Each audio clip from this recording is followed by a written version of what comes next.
Welcome back to episode 317 of the Hockey Cards Gongshow podcast. It's two guys from Minnesota and a Canadian with a very special relationship to cake. Welcome to the Gong Show.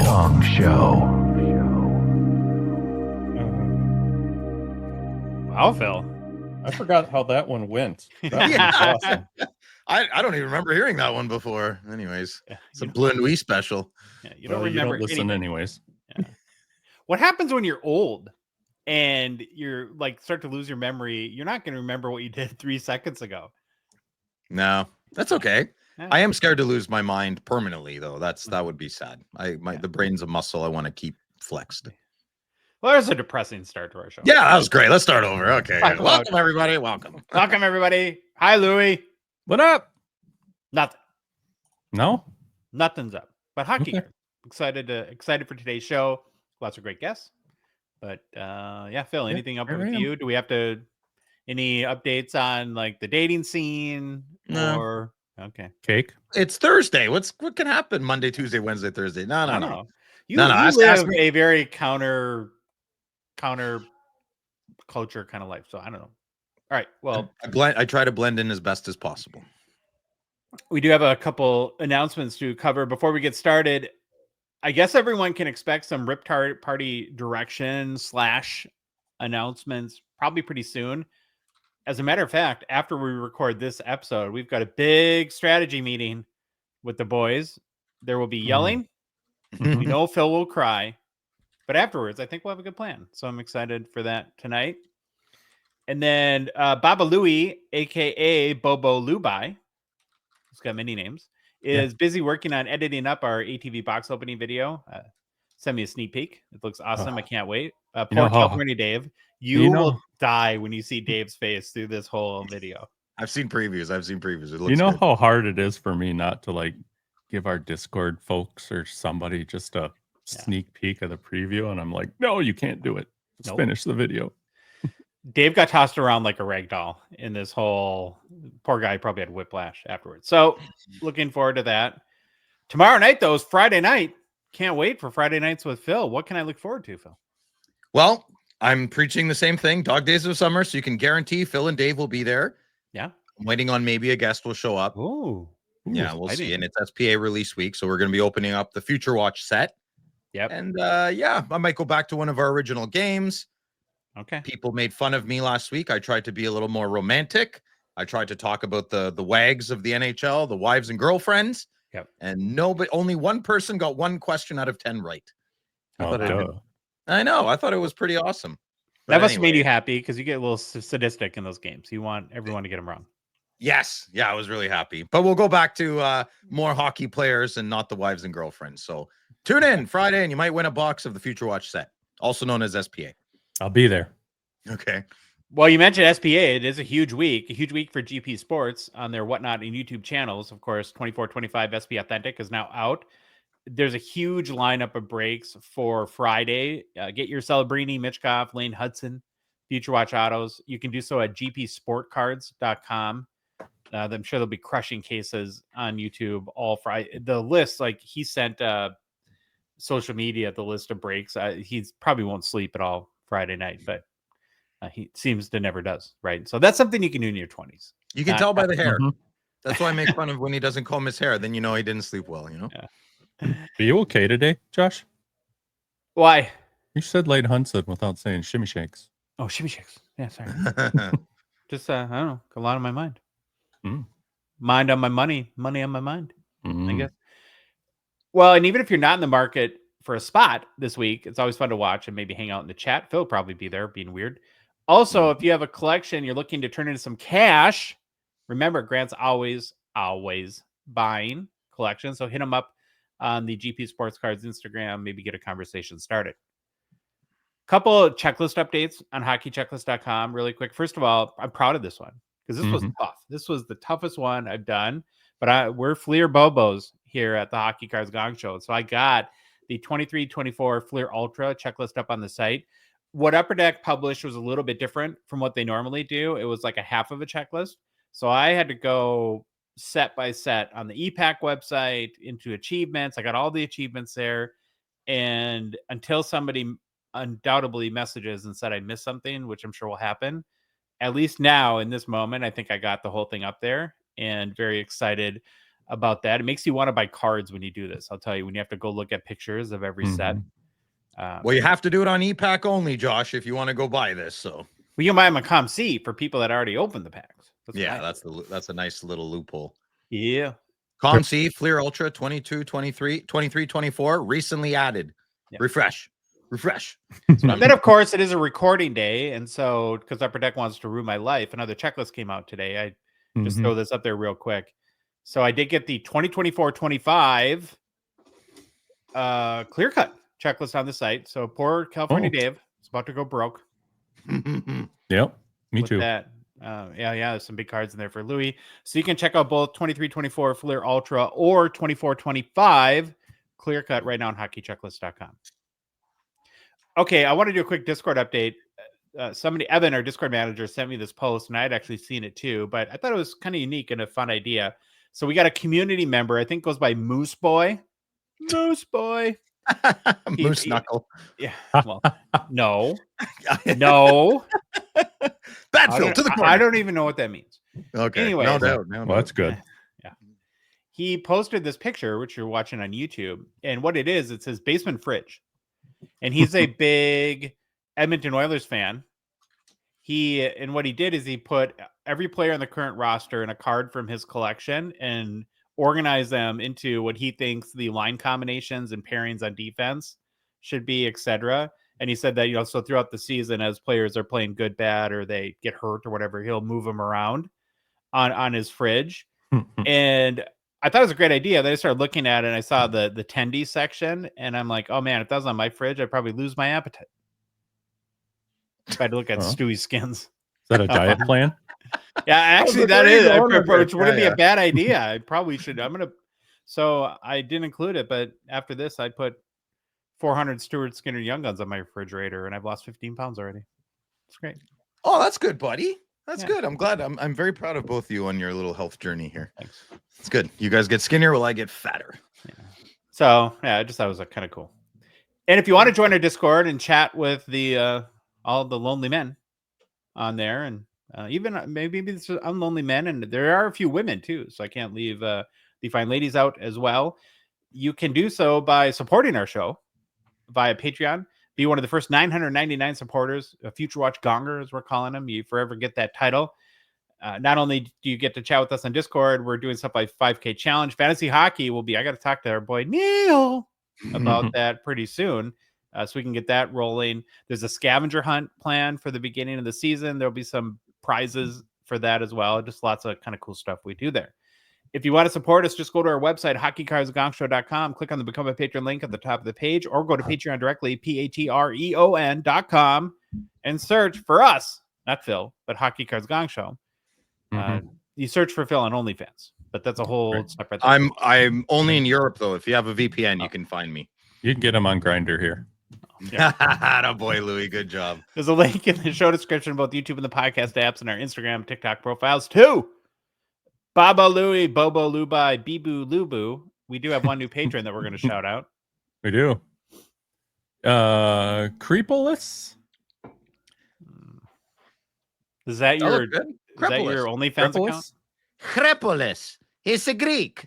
Oh, okay. What does that mean? Greek. I don't know. Well, Crete. Maybe it's a Crete, like you're Cretan. It's an island off of Greece. Well, welcome. He's already in Discord, chatting away. It's nice to see, I guess, him, I presume. And let's get right into this, Louis. What's the game plan? All right. Game plan is, as always, we'll start with get to know your Hall of Famers. Then we have the National Risk Observations interview with Enzo Ferrari. See what he saw going on at the National. That saw a lot of risky behavior. Then it's hobby news. Following that, it's the hockey card market in China. We talked with David Chau from Shanghai.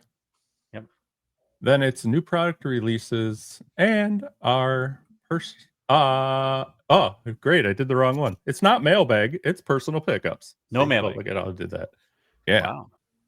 Let's get rolling with today's show with our Get to Know Your Hall of Famers series. It's where we're profiling every single Hockey Hall of Fame player. We started with the first class in 1945 and have not missed one since. We've been working our way to present day. For each player, we do a quick bio, then get into why you should care about them, and then finally look at their hobby markets. So after last show's debacle with Didier Peter, that was rough, yeah. I needed a really easy name. And so honestly, I just went and I found the most American name or British name I could find. And the player we're going to profile is Tom Hooper. From Sesame Street, Mr. Hooper? I don't know. Probably not. It should have been a basketball name with the name Hooper, basketball player. But anywho, Charles Thomas Hooper lived from 1883 until passing away at the age of 76 in 1960. He was born in Kenora, Ontario, Canada, and died in Vancouver. Now, were you at Kenora or Rat Portage? Kenora. Both the same thing. They renamed Rat Portage. That's where you cross, right? Grand Windsor? Portage? No, it was Rat. Grand Portage is a town, but Rat Portage was the name of Kenora. And then at some point, they probably were like, why is there no tourism? You're right. I remember some other guy was from Kenora or Rat Portage. I remember us looking through that. Anyways. He was born there, died in Vancouver. Tom stood 5 foot 10 inches tall, tipped the scales 175 pounds, a giant compared to our teeny tiny buddy Phil. He was a right shot and played multiple positions throughout his career. I do that because I know of all the barbs that I say, that's the one that digs the deepest right into you, isn't it? Just be honest. That I'm not tall? You're just a small man. No, I don't care about that. Wait for me. I got little legs. Yeah. In a career that lasted a very short career, only from 1902 to 1908, he played for only 3 teams. So sorry, Louis. The Montreal Hockey Club, Montreal Wanderer, and the Kenora Thistles. Hooper was a 2-time Stanley Cup winner. Won 2 Stanley Cups in 6 years, David. He also led the Thistles to glory in 1907, or he helped lead them to glory in 1907, and then got it done with the Wanderers in 1908. Played in just 21 recorded regular season games, scoring 17 goals. Now, you'd have to assume in a hockey career he played more games than that, but maybe there just aren't records. I don't know. It seems like in 6 years, 21 games. So not a lot, right? In 10 total Stanley Cup Challenge games, he pumped in 5 goals. So pretty good production there. Now, why should you care about Tom Hooper? He was a teenage star in Rat Portage. Tom Hooper broke into senior hockey as a teenager with the Rat Portage Thistles, quickly becoming one of the fastest skaters in Western Canada. By his late teens, he was already regarded as one of the best rushers in the game, able to carry the puck end-to-end through defenses. Hooper was a driving force behind the Kenora Thistles Stanley Cup win in January 1907. With a population of only around 6,000, Kenora remains the smallest town ever to win the Stanley Cup. That is wild to think about. That's crazy. That's so awesome. And his aggressive play style was key in their upset victory over the Montreal Wanderers. In that Cup series, Hooper's ability to transition from defense to offense in a blink caught the Wanderers off guard. He was praised for his bullet-like rushes and fierce checking, which neutralized Montreal's stars. You know, when we go through these guys, it makes me think that the average skater was probably pretty slow. Skates probably weren't great. Who knows how often they sharpened them. The ice was probably terrible. So when there was a really fast guy, that must have just blown people away. Yeah, I think someone gets it, right? If the strides with the, like, if I lower my back a bit and stick my butt out, what if I really power through this? You know, and he's zoom. You're like, whoa, where did that guy come from? Like when Richard came into the league, I mean, people must have been blown away. Oh, yeah. No kidding. Well, then 2 months later, in March 1907, Hooper and the Thistles successfully defended the Cup against the Brandon Wheat Kings, or Brandon Wheat City. The series was not close. Kenora's speed and skill were overwhelming, and Hooper's end-to-end rushes drew cheers from even the Brandon fans. Oh, so it must have been electrifying. Yeah. Electric. Boogie, woogie, woogie. After his Kenora success, Hooper joined the Montreal Wanderers and one of the most dominant teams of the era. He later moved to the Montreal Hockey Club, which is AAA, giving him a front row role in the fierce rivalries of early Eastern pro hockey. In March of 1908, Hooper's former team, the Kenora Thistles, tried to reclaim the cup from the Wanderers. Hooper, now with Montreal, though, was on the other side of the ice from his old teammates. The Wanderers successfully defended the cup, with Hooper contributing key defensive play. Throughout his career, he played both forward and defense at a high level in an era when rosters were small and flexibility was essential. His ability to excel in multiple positions made him an all-around star. Hooper was an accomplished lacrosse player, which gave him exceptional stamina and quick footwork. Sports writers often noted how he seemed as fresh in the second half as in the first, a huge advantage in the grueling, no substitution style of early hockey. Good cardio. Attaboy, Tom. Like many players of his era, Hooper played through serious injuries. Reports from the time describe him as finishing games with blood on his sweater and barely able to skate, yet still rushing the puck and defending in his own end.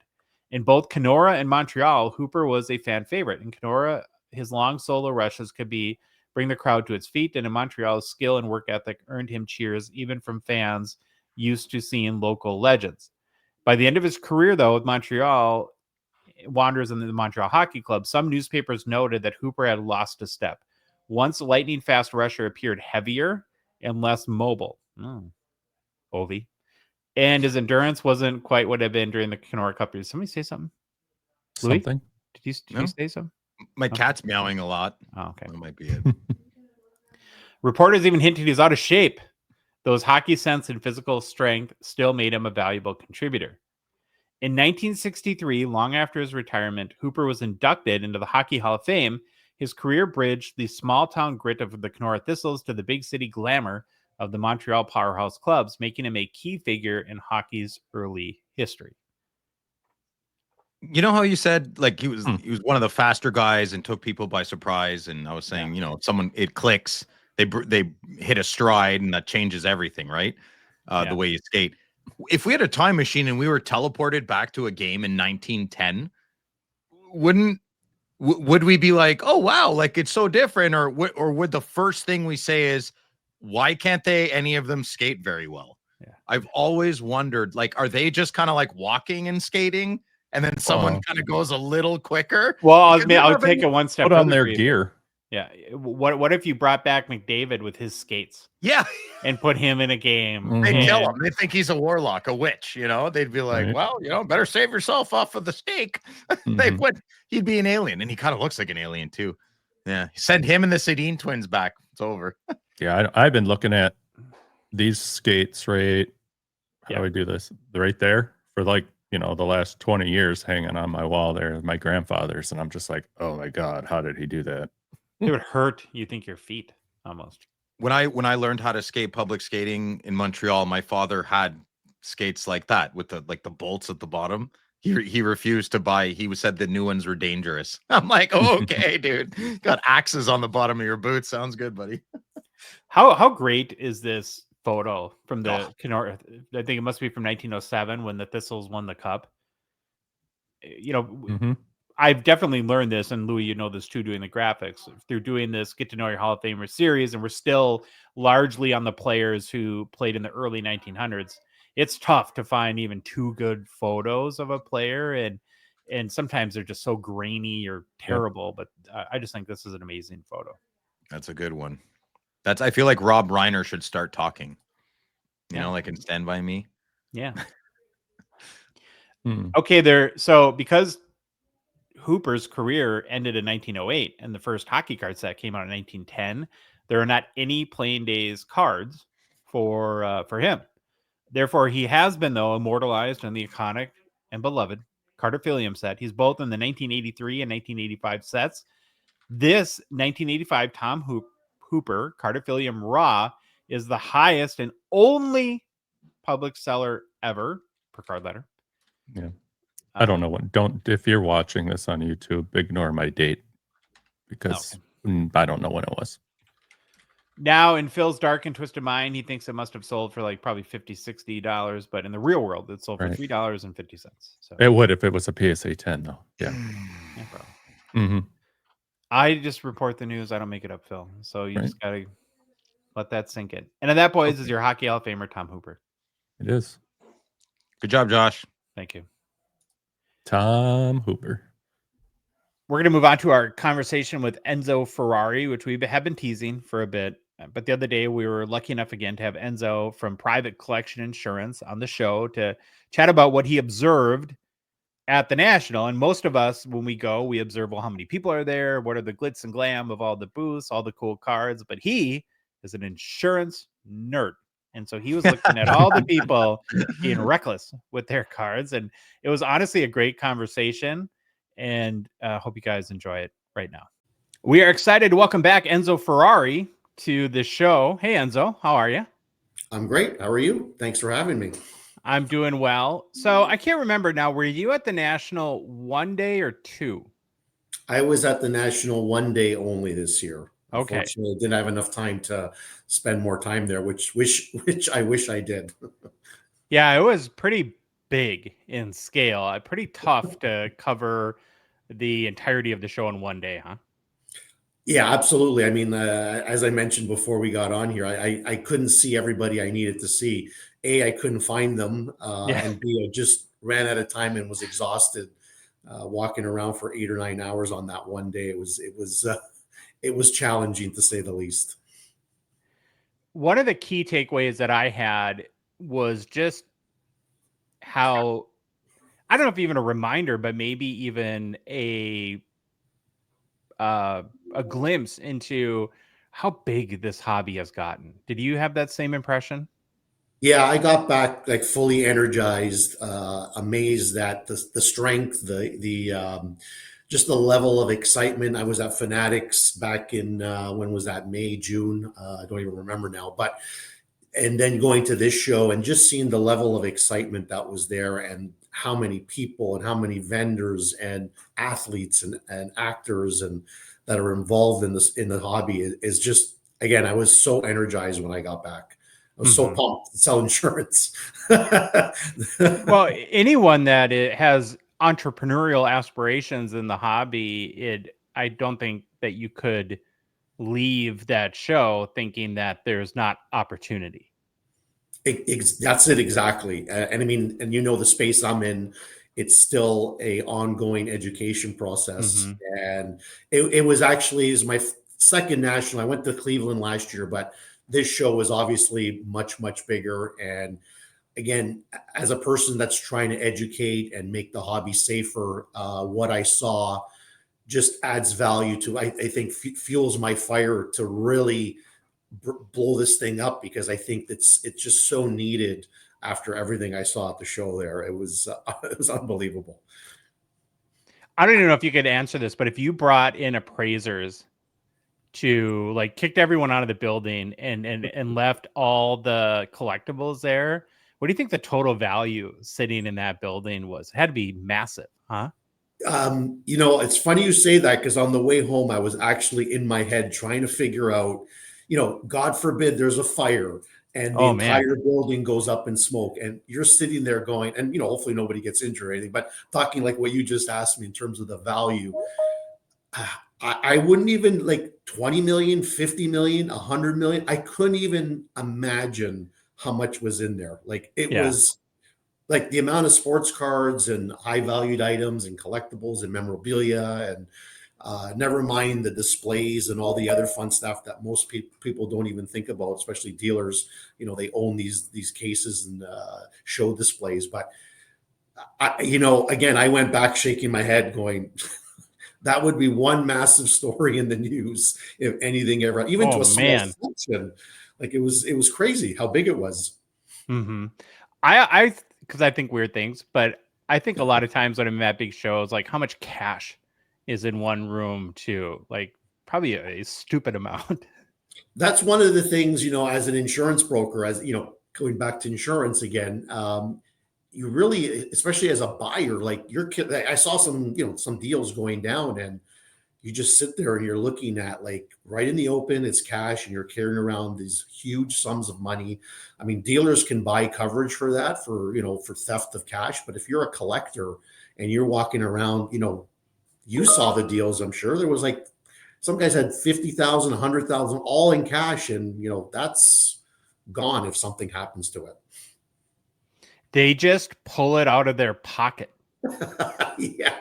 Or they have a bank bag and it says money. And it's like, again, as a risk manager, my anxiety level at these shows goes to like 1,000%. It's pretty funny. So I got a crazy story for you. I went to dinner with a bunch of people, and there's a guy who never met him, a awesome guy, and he is, and I don't want to like give anything away or like a name but he's in some sort of card business where he was kind of shuffling around cards for various clients. He had the whole time, like walking through the show, out to dinner, at the table, walking back, like a plastic like shopping bag, like you'd get like Foot Locker that they would put your shoes in. Yeah. With $3 million worth of cards in there, and including that was one card alone worth $1 million. And the whole time, like me and Louie we were talking to ourselves, like, like he was being like, he had it like firmly, like his legs squeezing it under the table and stuff like that. I would be panicked. Yeah. I couldn't function if I was carrying that around. I would have to find like a vault or something to put it in for me to have. And what I think it is that, and I think this will kind of get into sort of the conversation that I'm very excited to have with you about sort of the good, bad, and ugly that you saw, is that to some degree, we all get desensitized a little bit to the value of these cards. Yeah. Right? Where, you're around this hobby, you're successful in the business, and, $50,000 card here, $10,000 card there, $1 million card. And pretty soon you have it in a Foot Locker bag and you're carting it around at, all day at dinner. And part of me is like, the kind of, I don't even know how to describe that. Can you imagine, like, it's like having like $3 million in a duffel bag. Yeah. Carrying it around. I know exactly what you're talking about. I saw stories I had a buddy there too with $1 million card. And I don't know, we might be talking about the same person, but it was, on Instagram, and he's passing it around to everybody at the trade night. And it wasn't even his card. He was he's in the card business, but he had a card of one of his clients that doesn't even live in North America. And, he's actually the guy that I'm talking about. I know the guy, he lives actually in Singapore, and I actually DM'd him because we're friends on Instagram. And I said, did you insure this card? Like, your card is over here. You're not even with it. And he basically said to me, he goes, no, I'm not worried about it. It's only cardboard. And, and he goes, what's somebody going to do with it if they steal it? And I'm like, well, like, they stole the Mona Lisa. I mean, they steal all kinds of art all the time that can't be resold. Like, people just want it, and then you'll never see it again. And, regardless, you're out $1 million. Like, how insane is that? Yeah. And what you often hear, and this is a little bit of admittedly a pet peeve of mine, maybe it shouldn't be, I don't know, but it's not just in the context of like theft or disaster striking or anything like that, but like when a lot of time, like, let's say there's a card that sells for $100,000 and then it goes down to $50,000, right? And the sentiment always seems to be that, oh, that person's rich, they don't care if they lost $50 or 50,000. I always come back and say, I've met a lot of wealthy people in my life, and from what I've observed, you don't get wealthy by throwing away $50,000, no matter how much money you have. It's the mentality that you have towards money, and that you understand that it's an asset, and you understand that how $50,000 can be used to make you $200,000 down the road. Like that's how you treat it, as an asset. You don't discard or just throw it away left and right. And so, and I thought of that when you're talking about, sort of that. Now, sure, maybe there are some wealthy people that are little about stuff like that. But I think in general, though, even people, no matter how much you have, it kind of goes back to the whole concept of, there's a lot of people that make $1 million a year that are high income people that are flat broke.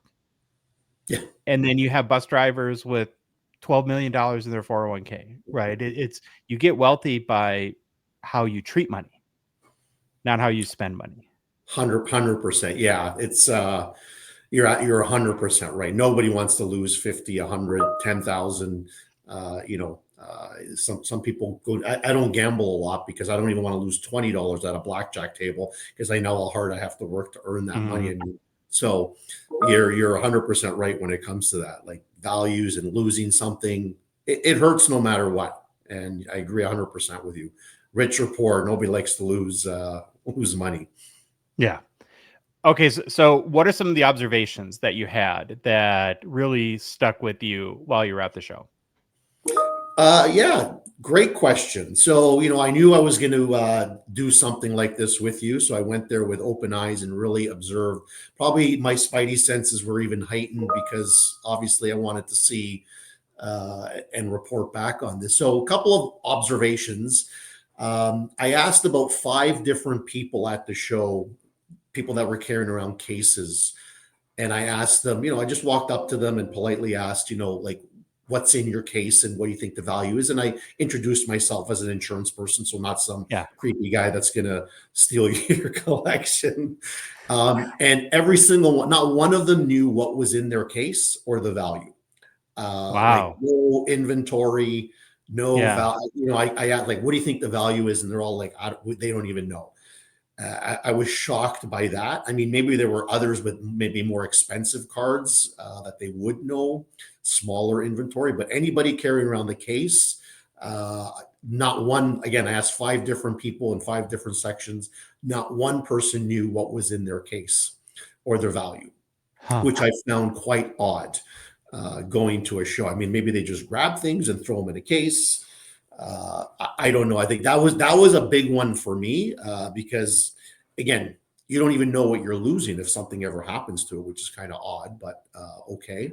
When you think too, like if you have a case like that, and I don't care how diligent you are, in the sea of people, it was like a maze. It was like I was like describing it to people about how it's sort of laid out like an IKEA or like a Vegas casino where it just keeps going forever and you never really know where you are. You don't even know. It's like, I'm just going to walk and hopefully find an exit. Like, you get very disoriented. So let's say that you're at the a concession stand paying for lunch, and to get your wallet out, you have to set your case down.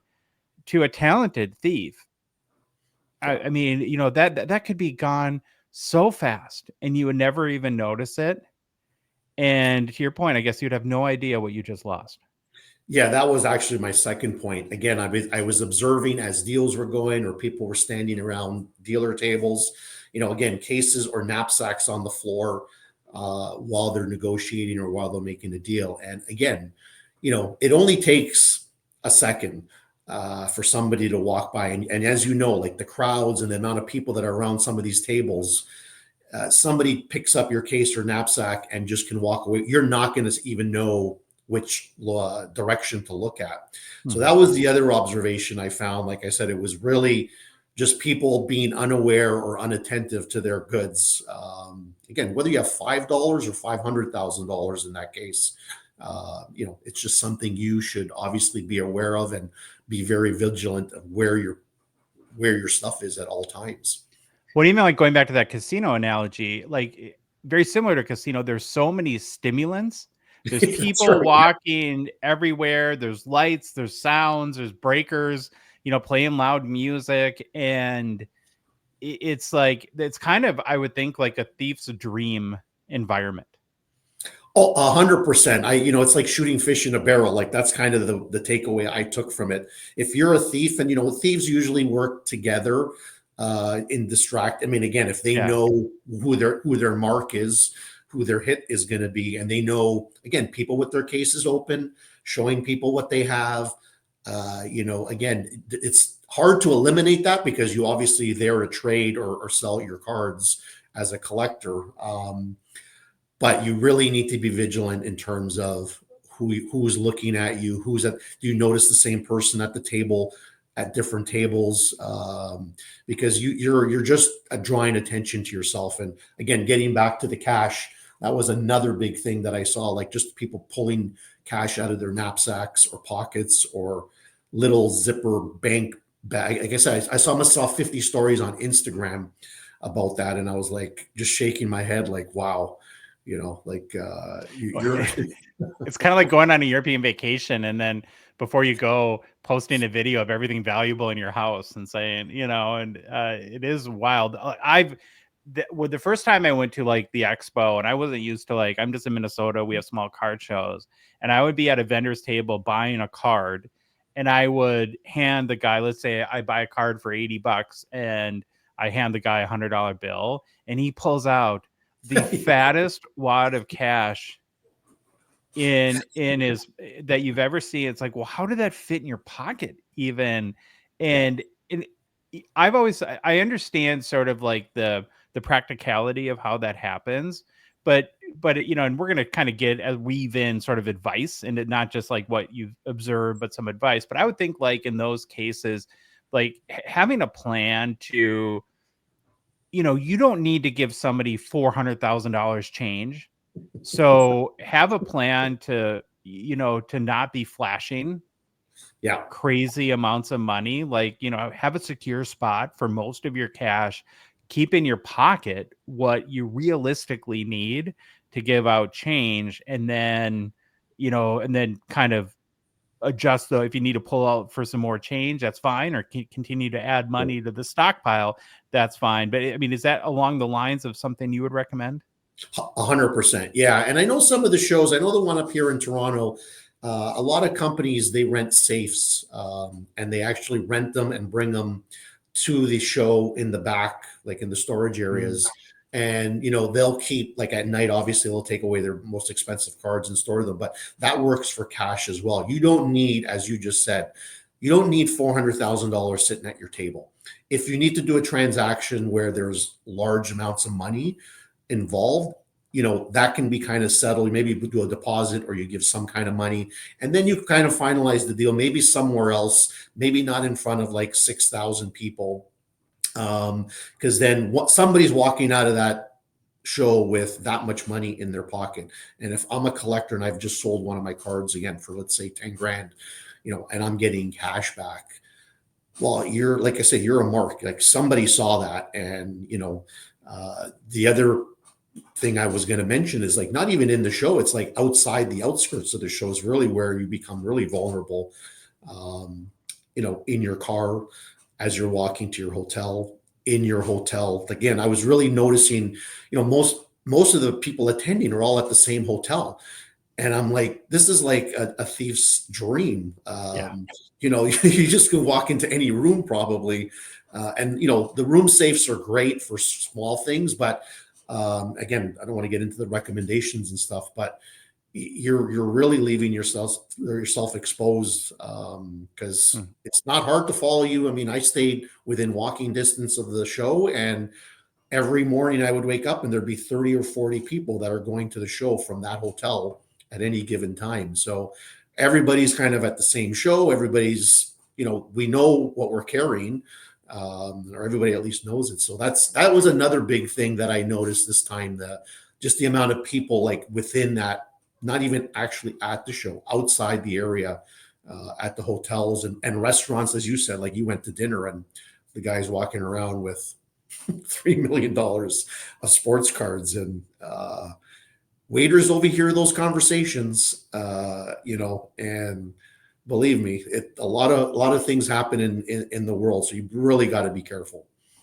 Well, I want to make the point too that kind of a couple of things along these lines, and then I'll ask you for a couple recommendations. But it's not just nefarious people, which are out there. I mean, you can't be naive to think that there aren't people with ill intent that don't understand what happens at these shows and how it is.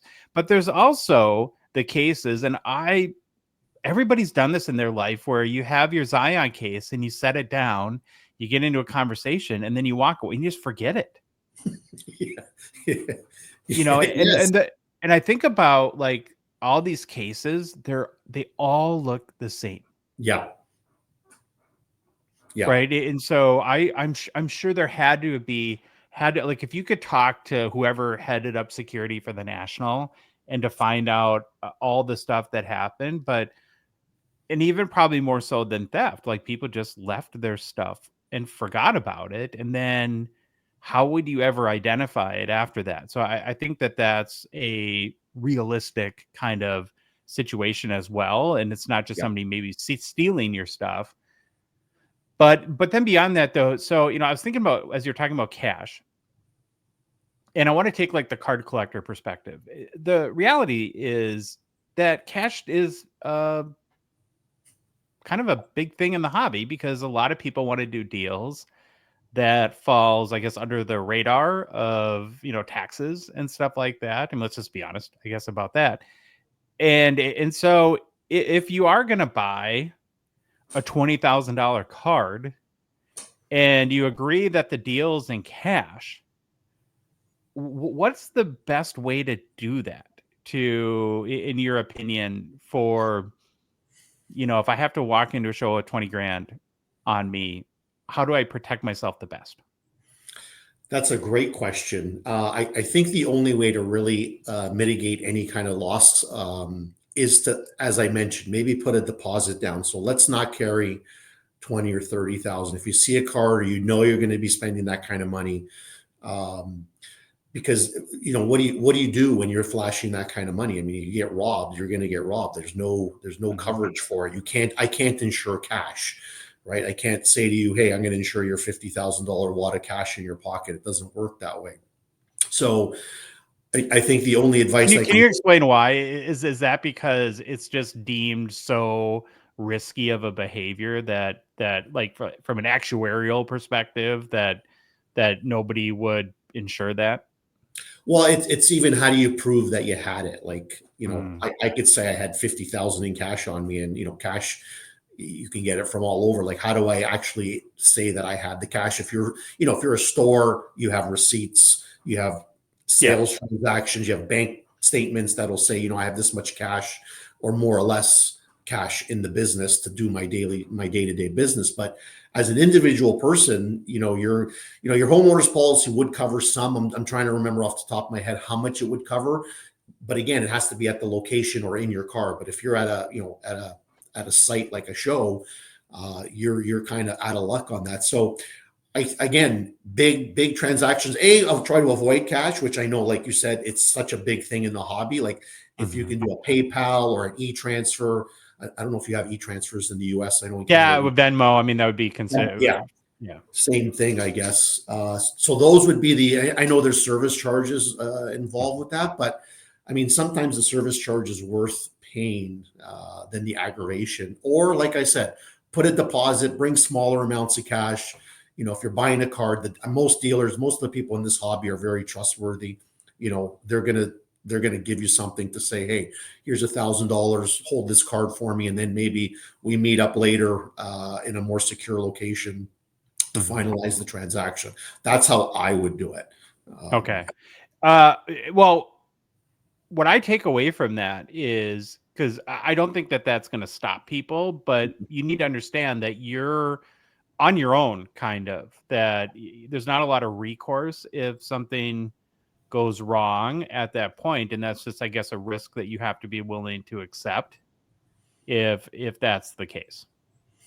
Yeah, unfortunately, like I say, cash is really little you can do about it. Again, unless you're a dealer, you can have coverage for that. I mean, we offer coverage for obviously dealers and bricks and mortar stores. There's coverages we can sell to those people, because it's a business. So you need that kind of coverage anyway. But for individuals, it's you're on your own, and just be very careful, because if you lose it, it's worse than probably losing a card, because it's not traceable at the end of the day. Like, it's gone. Like, I would assume too that just other sort of practical ideas about, keep it in a very secure bag or carrying case that's ideally in front of you in an inside pocket, and that you're incredibly attentive to. Yeah, and again, I was at the show. I carried around the knapsack. I'm a collector too, so I kind of do some of the bad hobby habits too. But I mean, I didn't really have a lot on me. But the knapsacks, again, I think I mentioned this the last time on the show, these air tags, people walk around and put them in your, there's like 5 million zippers and pouches on a knapsack that they can place those in. And then, they know where you are at all times. Carrying it in front of you helps, I think, but it's kind of very awkward to carry a knapsack or something in front of you. Again, I think awareness and just being vigilant are really the only things I can say, because it's next to impossible. You're going to bring your cards, you're going to carry them with you. And again, the only thing I can suggest is you really, and you have to be really vigilant. That's all. And be aware at all times. What I saw, you mentioned safes, and I hadn't noticed this at a show before, but I said it, now going to the vendor side a little bit, I saw at a number of tables, some really big safes on pallets that were tall, like 6-7 feet tall.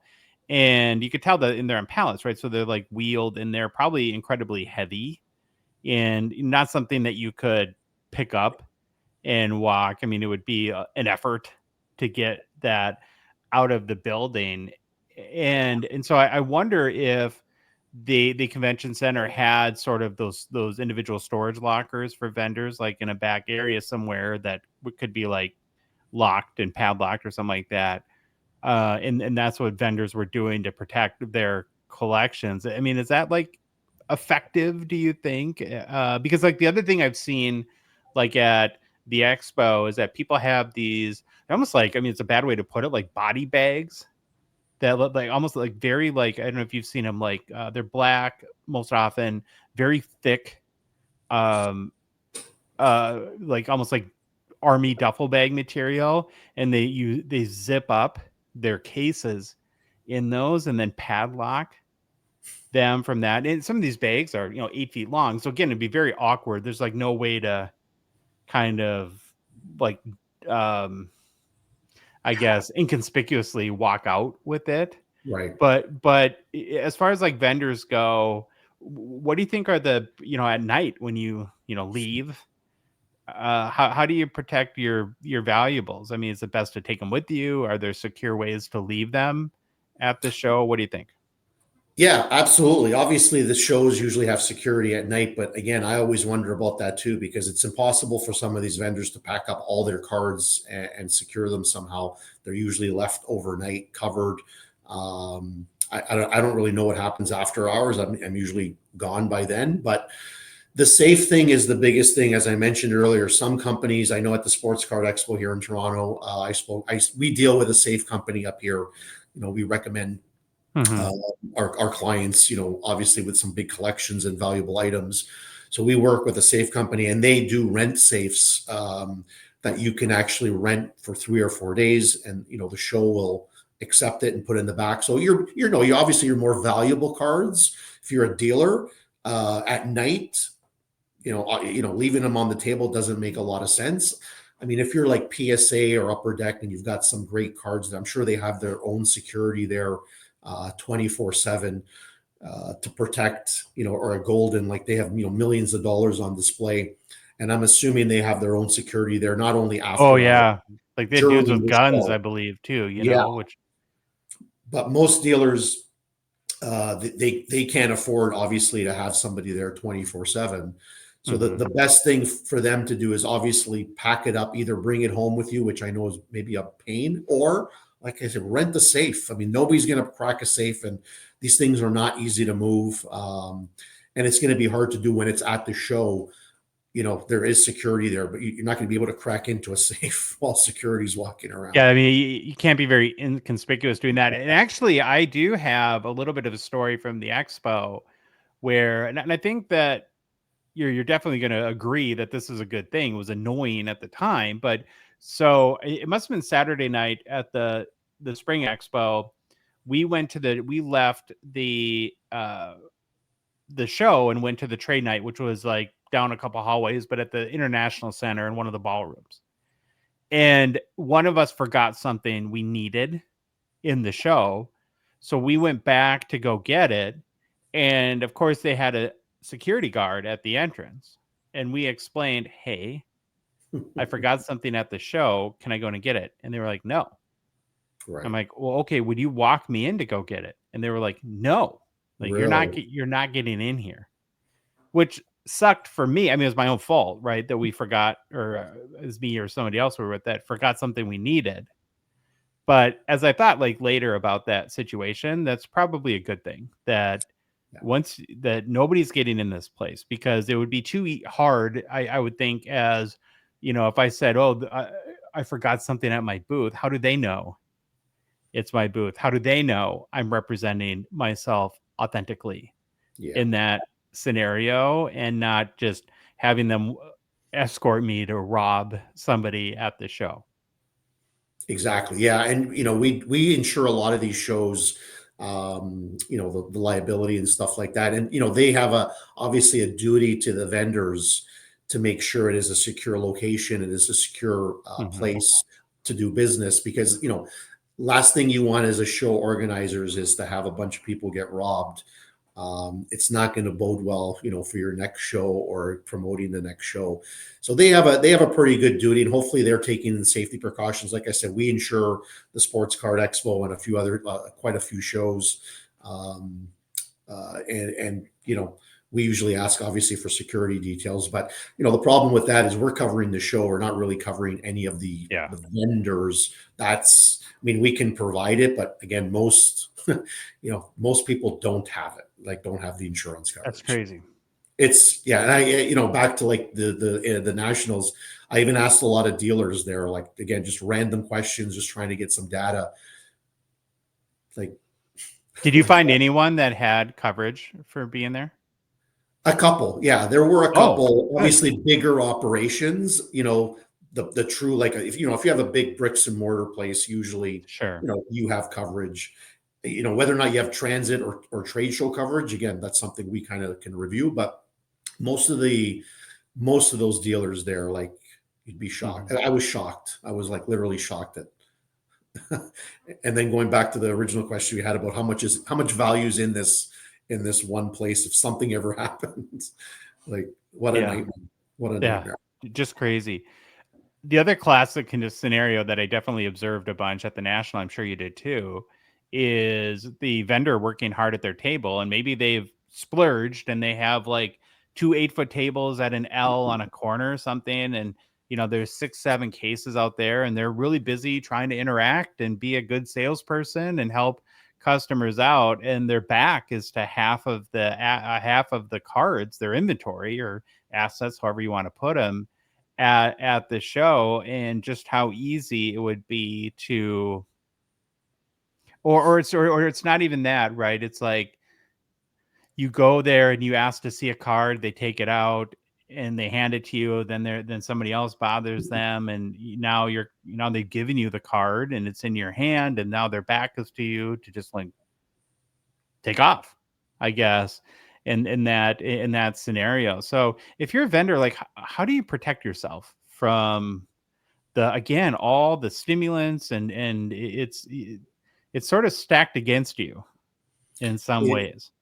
It is. It's very, like I said, some tables had, you're 2 or 3 people deep trying to get in to see what's going on, and very chaotic. Some of the things I just noticed, like, again, vendors leaving their cases open.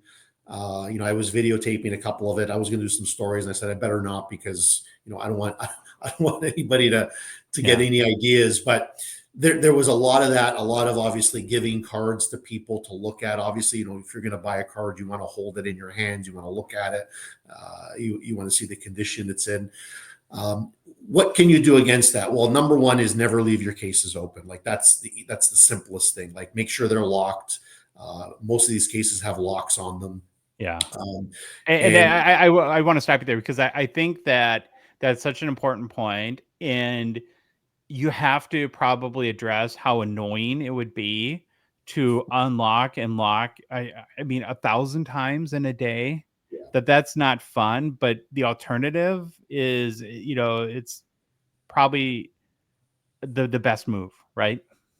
100%. Like, yeah, you're right. It is annoying. Safety is annoying. Like, it is an extra step, but it is for protection. And again, So locking your cases and, working obviously in teams. Hopefully there's more than one person that you work with at your booth that can kind of, watch. Because again, thieves usually work in teams. So there's a distraction. You're looking over here, they're over here doing something that they shouldn't be doing. So, having, and maybe even with dealers, like make sure you can manage your table. As you mentioned, some of the smaller guys, maybe they have 3 or 4 tables now because business has been really good, but you have to make sure you can man those tables with enough staff to make sure that, what you're doing on one end, because they're, 10, 15, 20, 30 feet long in some cases. And as you mentioned, like sometimes they go around the corner, and I wouldn't be able to keep track of it. I was watching, and it was crazy. Like I said, the amount of people that are around some of the tables, and people you just have to really be patient. And I think as a dealer, you really need to be patient and just deal with one customer at a time, so you don't get a little overwhelmed, because I'm sure it's very easy to get overwhelmed. Yeah. This just made me think of another thing, kind of getting back to cash, but at a vendor, this blows my mind and I don't know if you've ever thought this way too. A lot of people like to flex deals, right? So let's say I bring a $10,000 card and I sell it for $10,000 to somebody at a table. What happens then? The vendor lines out $100 bills, almost like a bank teller would. Yeah. Right? Everyone takes pictures, everyone high fives, and you're just advertising for the whole show that you're about to shove $10,000 in cash in your pocket and walk away. And people do it like it's no big thing. And again, I go back to, if I'm like a thief or a pickpocket or something like that, I mean, it's like you're just saying, please rob me. That's exactly what it is. Yeah, it is. It is. You're and especially with cash, right? Like it's more valuable than the card itself, because the card is traceable if it's graded serial number, but cash is you're not going to be able to trace it. That's gone. It's going to probably to another vendor down the road if you steal it. But again, it goes back to, like, even when you're walking back to the hotel, when you're in your hotel room, when you're in your car. If you're advertising, you're bringing a lot of attention. I get the hobby is, you're trying to draw attention to, obviously, the cards you have, the cards you bought, the collector space. So you kind of can't avoid that. But again, there are things you can do. Do the deal somewhere else, in your hotel room or something. I don't know. Like, there's a million different things you can do to avoid all that. Or maybe just say, let's not make a spectacle out of this. Just hand me the cash and I'll count it discreetly. And I don't need to do an Instagram post. I can. It's impossible, right? A lot of it is fueled by, the Instagram. The flex, right? I mean, that's the whole kind of thing about. One thing I did see too that I thought was actually pretty smart is I saw a number of booths had what I think were cameras, maybe dummy cameras, but that were kind of pointed on their cases. And I thought, boy, I'm sure, like, I've never even looked, but I'm sure you can go on Amazon and buy like a fake camera that has like a little LED light or something like that too. That probably better if it is a real one. But it reminded me of sort of like, what do they say about, like, at your house, if you have like the home alarm sign, even in your front yard, even if you don't have an alarm, right? It makes a thief think twice. And so it reminds me, so I have this like kind of like crazy uncle who was a very, very successful realtor here in the Twin Cities, and sold his business a long time ago for a whole bunch of money, and then literally sailed around the world, like sold his house, sold everything, bought a big sailboat, and went on this great life adventure. And he has like the most amazing stories that you could ever imagine. And one of the stories is he was actually, like, pirates were going to board his boat. And he must have been like somewhere like the Horn of Africa, somewhere in Africa, like, like where that is a big issue. And so, like, when you ask, well, what did you do? And he said, the only thing you can do in that situation is you fire every gun you have at them. And the reason why you do that is they immediately turn around because they don't want to fight. But if you let them board your boat, you're 100% dead. And so, I mean, that's how you combat. And that kind of I think is like an analogy to maybe having a camera or having like the sign at your home. It's like thieves don't want to take risks either. Mm-hmm. Right. And so having just those little kind of things that make them think twice can give them a little bit of pause and make them move to the next target. Yeah, 100%. The cameras is a great idea. Even if it's, again, it's the deterrent. As you mentioned, thieves don't want to, they're going to go to the easiest target, let's say. If your stuff's in a safe, well, you're not going to get stolen because they're not going to go into their safe. If your cases are locked, well, they're not going to try to open your case. They can't. It's just too much headache. If you have cameras, or at least the threat of something being videotaped, and you're going to be on a camera stealing cards, again, just another deterrent. It's just one more little thing. Every little thing that you can do to make it a little bit harder to steal, or to be taken advantage of, is going to help, obviously, immensely. Mm-hmm. Anything else that you observed that really stood out to you? That was the big thing.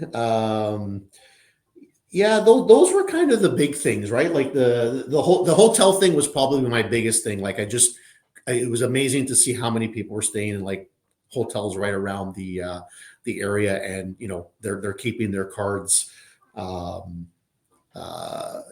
their rooms, or their cash in their rooms. Yeah, I would think they're like walking in groups is probably the best. Yes, like if you're a smoker, don't go in the back alley with your Zion case all by yourself and have at it, right? That you're kind of opening yourself out to be that easy target in that case. Any other kind of practical advice that you would give for people in that situation? Yeah, like use the hotel safes. I mean, that was the biggest thing. I think, like, not your room safe. I mean, most hotels have a private safe where you can keep your valuables in at the lobby, similar to like when your luggage is, you leave your luggage there, but this is in a safe. So I'd strongly recommend, if it's cash or cards, when you are checking in or checking out, that you check in your valuables, like obviously your most expensive items or cash, and keep it at the front desk in their safe, because it's just, walking around with it or bringing it up to your room, it's vulnerable. It's very vulnerable. So that would be a big takeaway from that. And then the only other thing I would suggest is, like I said, with the cases, you should put it, you should know what's in there, take pictures of it, and keep some kind of list of what the value is, number one. So at least whether or not you have insurance or not is another story. But the other thing is, obviously I talked about air tags, like these things in a knapsack. That's a great tip. In a great tip. Case, right? You keep those in there. You're going to know where it is. You can check your phone very quickly, and alert security and follow the case. And again, these things, you can hide them pretty good. Most people won't even know they're in your case, but that's probably the biggest thing I would do if I was carrying around a case full of very expensive cards, is bury that air tag somewhere in there. And so just in case something happens, again, at least where it is, and you can have the authorities and security follow that case, and you can hopefully recover what you potentially lost. Well, we talk about it all the time. It's not, I mean, we love these items and cards in our case, or other collectibles. And I mean, it's going to be a loss regardless, right? Because it's not just the monetary value, but it's a double kick in the, where, when you lose your beloved collectible, and then you're out the monetary value to even replace that, if that's possible. And so I think we've done a good job of covering anything that can go wrong and what are ways you can try to protect yourself the best you can.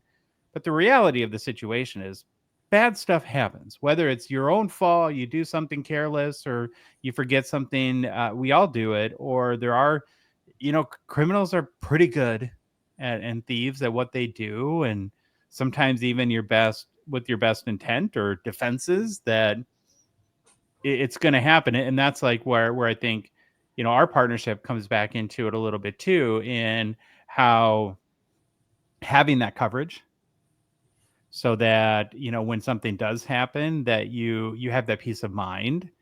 And I think it's worth repeating again, because I guess I would have always assumed that, okay, if I get insurance for my cards, well, it insures them while they're here at my house. But again, like, what are all the things, like go through the whole that the policy would cover while someone is at an event like the National? Yeah, sure. I mean, that was going to be my number one thing. You could take all the safety precautions that we've mentioned in the last, 45 minutes, but at the end of the day, buying insurance is probably the number one thing for peace of mind, right? So you can do all those other things, but obviously having insurance for your collection is the number one recommendation I could have, because it God forbid you do lose it, you can't find it, or the police can't recover it, it's covered. And it's not just theft, it's fire, it's water damage. It's covered in your home, while in transit, while on a plane, while in your car, while at the show, while on display. It's basically 24/7, 24/7 coverage. There's really not a lot of things that you're not covered for. And again, the big thing with these shows is you're going to airports, you're checking whether or not you're checking your bag in. Again, another recommendation is do not check in your cards. Make sure they're with you at all times on a plane. Do not put them in the underground or the under the plane check-in baggage. So your cards go through the same journey that you're kind of going through when you go to these shows. So when we say we want to insure your cards, like, we insure them basically anywhere you are. And again, we talk a lot about theft and shows and stuff like that. But, as I mentioned earlier, fires happen, floods happen. Somebody pulls a fire alarm at the hotel and it turns on the sprinkler system, or a fire happens in the kitchen. Yeah. Right. I mean, all of a sudden your room is a water park. Your room, yeah, and you keep them in. A lot of people keep their cards in their basements, at their homes. And obviously, I always tell people, please raise it off the ground. Keep it at least 6-7 feet off the ground in case of water damage. But the coverage is very extensive. Again, we don't ask for a complete inventory. We usually ask for like your top 5 or 10 cards, depending on the value and how big your collection is. It's a blanket policy. So as you're buying and selling, it's covered. Like, you don't have to call me every time you buy a card. Enzo, I was at the dollar bin. Here's the 70 cards I bought for $33. Huh? Yeah. That would be an administrative nightmare for our part too. Like, so sure. we want to make the hobby as safe as possible so that more people participate in it.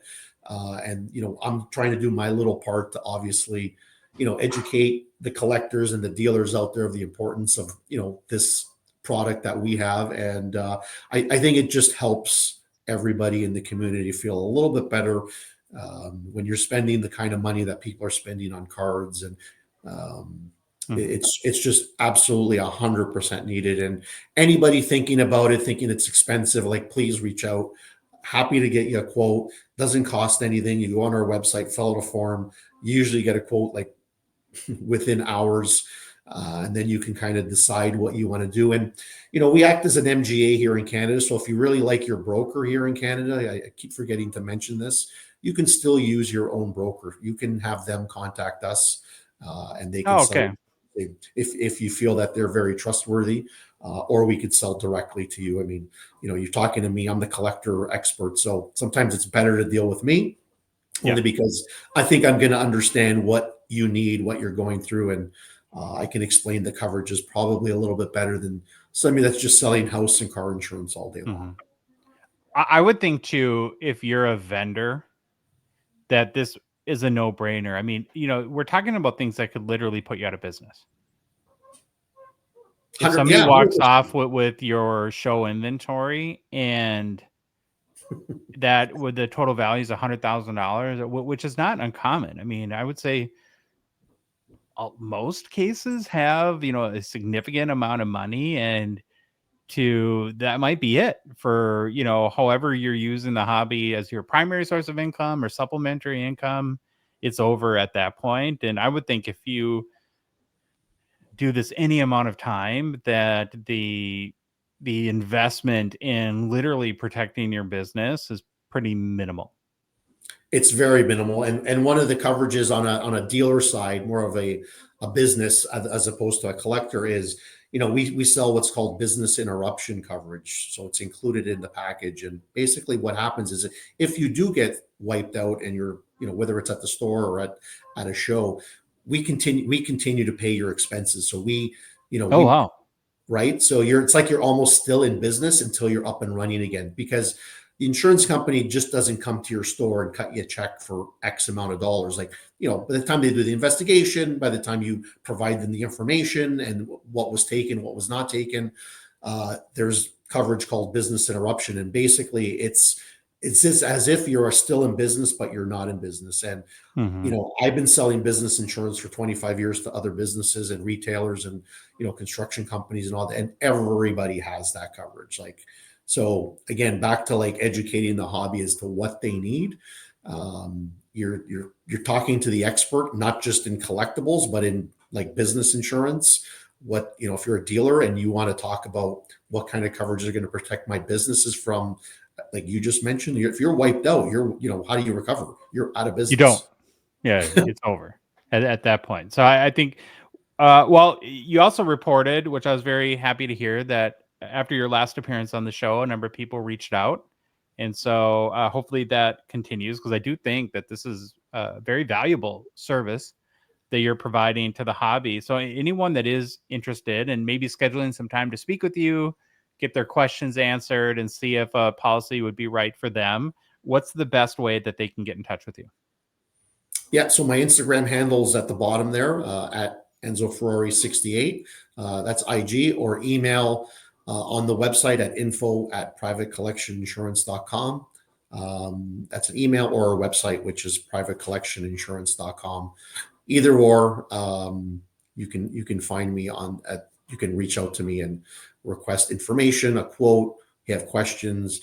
Love dealing with people in the hobby. And again, I'm here to help, not just to me. Obviously, we want to make a lot of money and, have a great business, but I also want to help the industry expand and grow and really just educate people on, the collectors and what they need. Yeah, I think those go hand in hand, right? That you make a lot of money when you provide a valuable, heartfelt service to people, and your passion is in the space, which yours obviously is as a collector. And so that's, again, one of the reasons why we're happy to be working with you and kind of help tell the story and spread the word. Well, thank you very much for taking the time. Again, check out privatecollectioninsurance.com or reach out to Enzo. He'd be happy to have him or his team answer any of your questions, and we'll chat soon. Thank you very much. Much appreciated. Okay, we're back. So off the bat, I think the AirTag idea he had is brilliant. They're like $18 for an AirTag. And if you have a Zion case, one of the things that I mentioned during the interview is I would totally, if I had to carry a case around all day, there would be a time when I was in a food line or at the bathroom or something where I would set it down, forget it, and walk away. And in a sea of a million people at the National, where there's literally thousands of Zion cases, you would never find it again. No. But to take that, or whether you carry a backpack or whatever it is, to put an AirTag in there is such a no-brainer. And I'm definitely, I actually ordered some already, but I know I did. I'm responsible. I would try to find it. And I was thinking about that after I listened to the interview. I'm like, I would almost put one in there that's kind of obvious and then try to hide another one. Because if somebody's going to yank it, an AirTag, if somebody's going to say, get your case, or let's just go on the worst, you didn't forget it and are coming back to find it, but if somebody took it, yeah, they'd open it up to see what was in there. They'd be like, oh, an AirTag, we better chuck that. So then okay, but wait a second. Well, couldn't you just take the foam out and put it under the foam and then put the foam back in? Yeah. Yeah. I think it's understood that you would hide the AirTag discreetly. My take on it. I could be wrong. Do either of you use AirTags right now, or no? No. I have them. I don't use them. I had an ex put an AirTag on me once.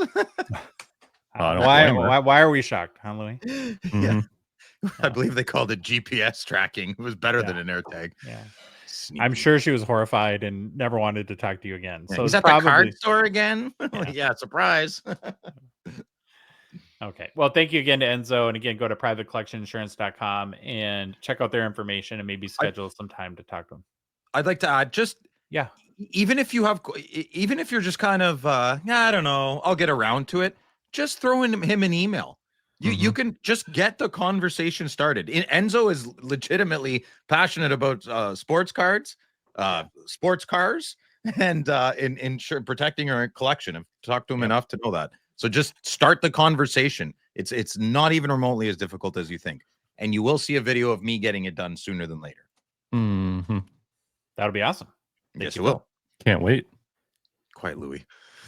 Slab Sharks is a Gongshow partner sponsor. We're thankful for their support of our show, this show. Current Slab Sharks weekly eBay action ends tonight. More than 3,000 cards closing again this week.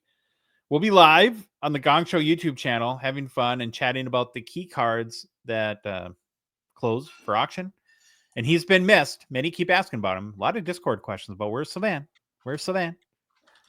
In North America's favorite card wheeler and dealer, we think will be hanging out with us from, I think a little bit later, he'll be joining us from whatever place he pretends to live in. Yes. So he says Moncton. Moncton, not Moncton. Moncton. It doesn't exist. So I'm not going to be challenged on a place that doesn't even exist. Stop it. The show starts at 8 p.m. Eastern. We hope to see you all there in the chat. And we had, as the official U.S. consignment partner for Slab Sharks. Tell them about the big card. It's like our biggest card we've gotten. Yeah. It was sent to us, and I got to hold it. And Louis got it now. Louis. You didn't bring it to the bathroom, did you? You didn't blacklist the card, sir. I plead the fifth. We can't sell this hockey card. It's been in a bathroom. You know what's really funny about this, and I can tell you how this all played out, because I know exactly where Josh is standing. He walked to the mailbox, came to the house, and he's about 4, maybe 5 human steps in the door and already had it open and took a picture right there. Wrong. It was delivered by a courier, and I had to sign for it. Okay. Well, then you came, turned around, walked 4 steps, had it open, and snapped a picture. Yeah, of course. It's an amazing card. If you're you're listening, oh my God, Jenny, look at this. You have no idea what this is. And she's like, we're gonna go on vacation. Grandma's doilies in here. Oh my God, that is a doily. The yellow, eh? Yeah, that's it. That card's not worth nothing now. Stop it. If you're the good listener, it's a 23-24 the Cup. Connor Bedard, 0506 tribute. Phil loves tributes. RP out of 10. Very nice 3-color patch. It's got some yellow in it, some black and red. It's a total. This card is beautiful. I'd rather the patch like this than the crazy 7-color Blackhawks patch. I like this better. I know I'm alone on that, but I cannot wait to see how it does in the auction. Now, Louis, as you're canoeing it over, you got to be careful. This one's valuable. All right, don't get water in the boat or anything like that. Yeah. All right. Oh, what happened?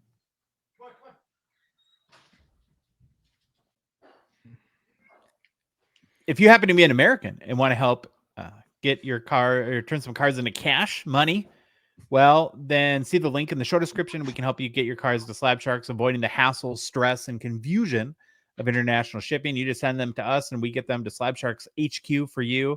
Then the Slab Sharks team really takes it from there and lists your cards in the biggest and bestest weekly hockey auction there is. So for complete consignment info, including payout rates, head to slabsharks.com. Hobby news. Hobby horse headlines, because who doesn't love a good trot through trivial pursuits? Yeah. Wow. No? I like it. I like it. Yeah, I like cute. it. Oh, good. Good job by you. Thanks, buddy. Good job, buddy. First story comes from collect.com. From who? No.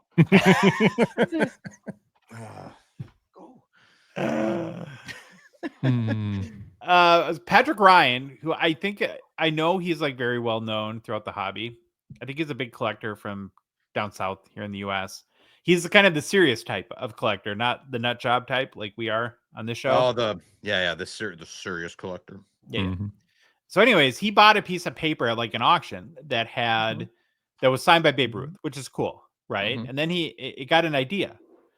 Don't you love it when a plan comes together, right? And it hatched a plan for him because it was, I think it was a piece of paper that just had the Babe Ruth auto, and there's a lot of white space around it. And he thought, well, what if I get all the GOATs, I guess who he considers the GOATs to be, from the major team sports to sign it and create a very unique piece. So he had this Babe Ruth signed piece of paper that he then took and was able to get Tom Brady, TB12, to sign it. And then after that, went to some sort of, I think, a Lionel Messi signing and got now my daughter would be very offended because she thinks Ronaldo's the GOAT, but I digress.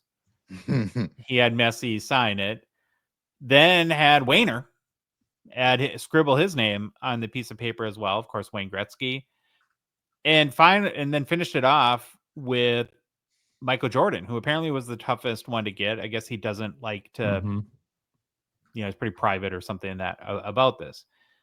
So then at the National, in a made for social media event, they unveiled this because it was then slabbed by PSA, and I think it was like labeled like 5 GOATs or something like that. And Brady got to see the completed thing, and of course thought it was cool. And I don't know, I just like this because it made me think where it'd be fun to do a project like this someday. I mean, obviously this is big in scope. I would honestly like to do something more visual. I mean, as unique as this is, it's believed to be the only single thing that all 5 of these players have ever signed. It looks like the cert label says Sports Goats. Okay, Sports Goats. Maybe I was wrong there. But I mean, ultimately, if I did a cool project like this, I'd probably try to do something a little bit more visual than just signatures on a piece of paper. But I suppose you're also limited to what Babe Ruth could sign at the time. And he's no longer with us, Phil. I don't know if you knew that, but yeah. I knew he passed, yes. Big Bambino. I don't know. What do you guys think? Something like that's cool? No, I think it's cool. It would have been a fun little, after you had Ruth, the project, the task of, once you had that idea to try to finish it, that's cool, because I'd lose my mind if I had to, he got whoever was last, though. I'd be like, oh my God, I got to get this one. So good for him. Yeah, I guess he did it under a year too, which, and if you go and read the article, the Jordan thing was very dicey if that would ever happen. So I guess congrats to him there.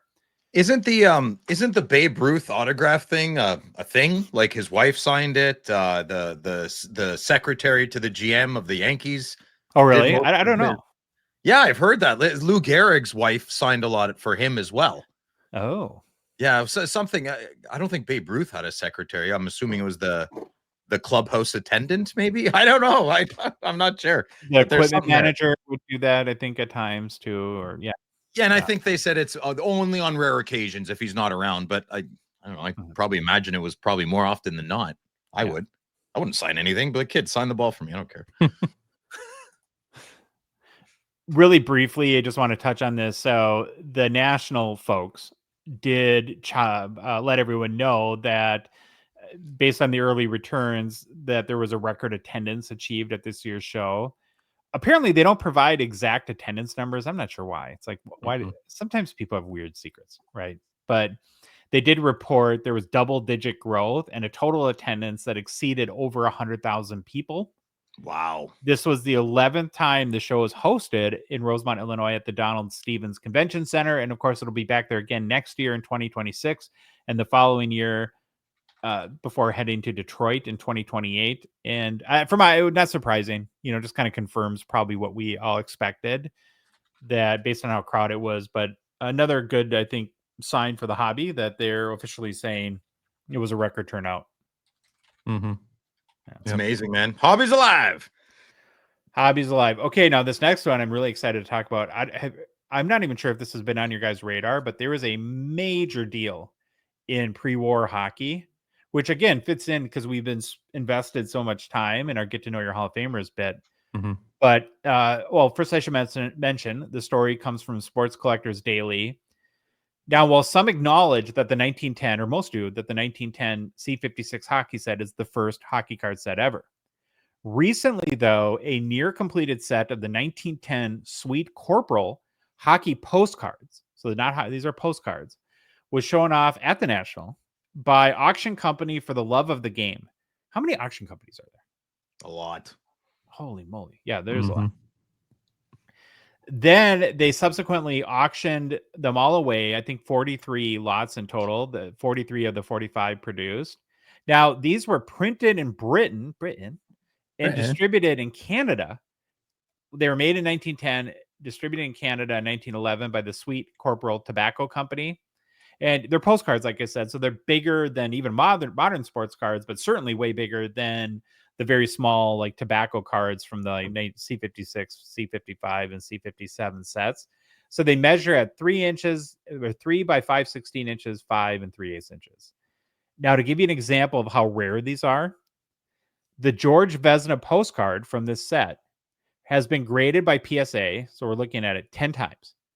That compares to his 1911 C55 rookie, which has been graded 298 times. Wow. Yeah, but it's not it's a postcard. Yeah, well, and I think like vintage and pre-war collectors are going bananas because there's just not much from that. You have those 3 sets from the...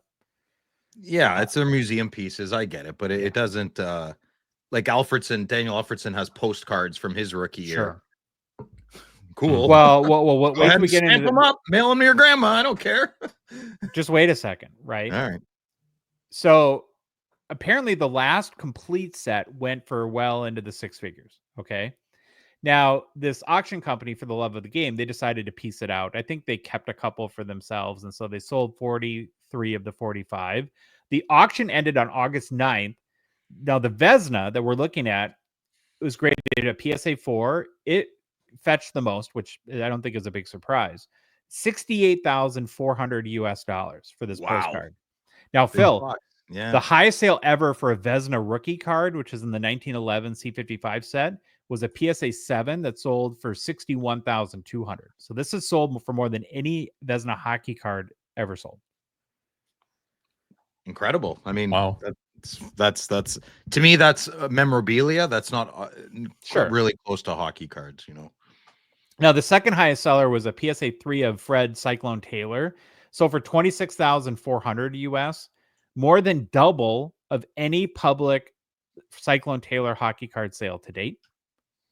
And then the last one I'll mention is the third highest seller, is the Art Ross graded PSA 2 that sold for $25,200 US, and the most ever paid publicly for an Art Ross hockey card is $13,756 US for a PSA 7 of his 1910 C56. In total, the 43 postcards that were all graded by PSA brought in over $250,000 US. Wow. So this is one of those like rare things, like where I think the small, but we'll call it mighty group of pre-war vintage hockey collectors was like an all-in moment, right? To get one of these things. And they went pretty hard at it. I can see sorry, go ahead, Phil. I was going to say, if I was born in that, if I was maybe 25 years older, I'd probably be, well, depending on how successful my bank account is. I get it. I completely get it. It's just not for me. Mm-hmm. Right. I can see smaller quantity, you know, vintage memorabilia like this going for the prices. Yeah, I agree with Luke. I'm not surprised. I'm not surprised it's more than the hockey cards. Honestly, a lot of the memorabilia stuff seems to go for more. Well, it's paper print over 100 years old, that alone. But I'd rather have a Wayne Gretzky sportscaster. Oh, you would? Know, that's not a hockey card. That's the same thing to me. Yeah. So what's the difference? Or okay, here's a question. You know, magazine and advertisement. Can you go back really quick to the photo? Because I have a question about that. Would you rather have a game used Wanderers jersey like this up on your wall from the early 1900s, or like a McDavid signed one from today? I think I'm going to go with Megan Fox in the first Transformers. That's the poster I want in my bedroom. Yeah. And then I'll take the Brett Hull GT Snow Racer second, and then I'll take McDavid third. Yeah, this creeps me out. This is the beginning of a horror movie. No, I'm saying like the actual jersey, like a Wanderers game used jersey. Would you rather have something from like this exact jersey or like a more modern great? No, Art Ross all the way. Yeah. Me too. History for the major win. Okay, big time. What about you, Louis? Oh yeah, I'd have this sweater hanging on the wall for sure. Well, you made a hoodie of the Wanderers logo, didn't you? Yeah, that one and that Renfrew Creamery Kings. King. Yeah. Well, again, very cool to see, and I'm sure it was a kind of a fun moment for the pre-war vintage people. Mm-hmm. Well, we had the opportunity the other evening, well, it was evening for us and morning for him, to chat with David Chau, who many know as the Shanghai card collector. David is a mega hockey card collector, some of the absolute best and most valuable cards in the hobby in his collection. And you can check out many of them on his Instagram. Just search Shanghai Card Collector. In addition, though, David is the co-founder of MOJO Fest, which is kind of like Fanatics Fest, but it's in China, in Shanghai. It's their second annual event, runs, I think, next week, August 22nd through 24th. And we wanted to learn more about MOJO Fest, also learn about the hockey hobby and just the sports card hobby in China overall, and maybe what he thinks the opportunity for growth there is. So with that, we hope you enjoy this conversation with David Chau. Very excited to welcome back David Chau to the Hockey Cards Gongshow podcast. I think you're on like 2 years ago or something like that, David. Was it that long ago? That was when the COVID ended. I was on. Yeah, we weren't even video. So this is the first time that everyone's got to see your face on the show. Very, very excited to have you. As I mentioned in my intro a few seconds ago, a lot to ground to cover. So we're going to get right into it. So MOJO Fest. Now you correct me where I am wrong, but what I understand is that it's kind of like a Fanatics Fest-esque, like very experiential, like collecting, from not just sports cards, but a lot of different genres. And that's what you're trying to bring to Shanghai. Is that a good way to put it, or is there a better description you could give? Well, that's a perfect way to put it, actually. So we started the fest last year. Okay.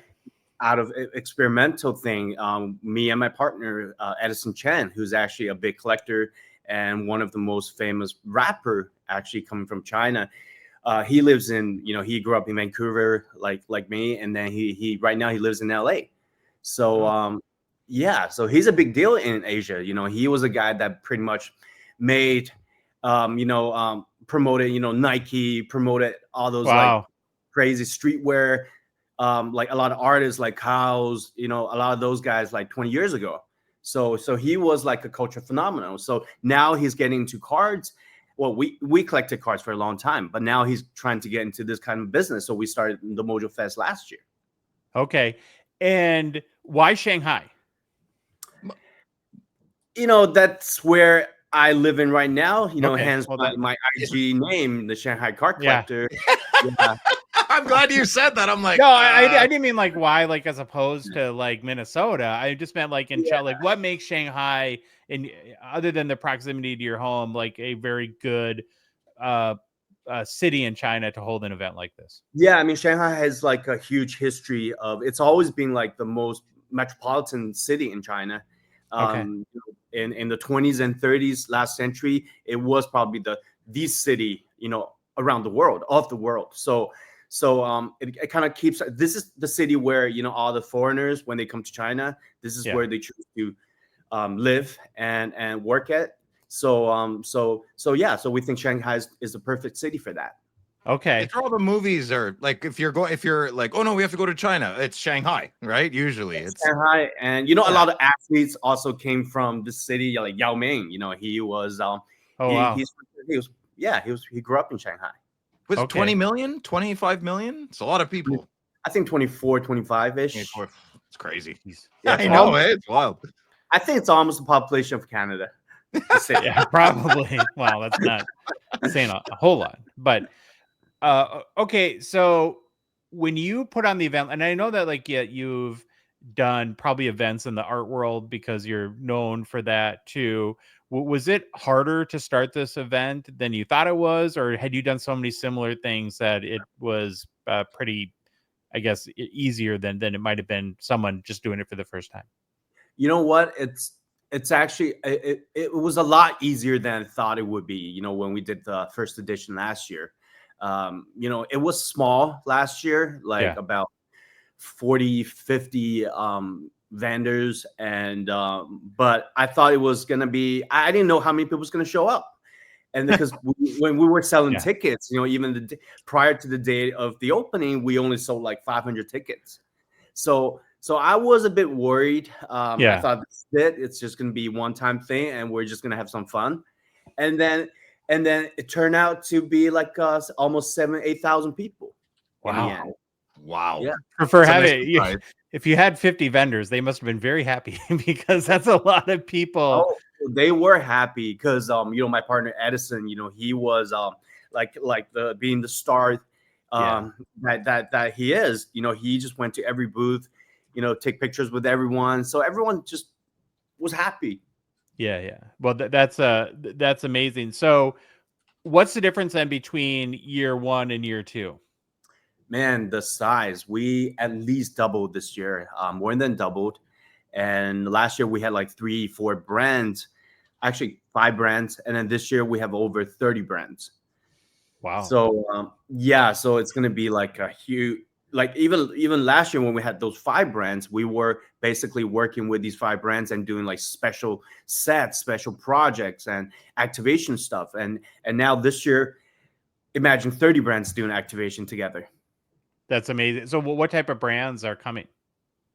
This year, I mean, we have like, you know, the apparel brands like Mitch and Nez, you know, Adidas, you know, Tops. Obviously, we're doing something big with them this year. Panini, a lot of local card brands, you know, and basically it's just all over the place. You know, we have, you know, people love Labubu, so we're gonna have some Labubu this year.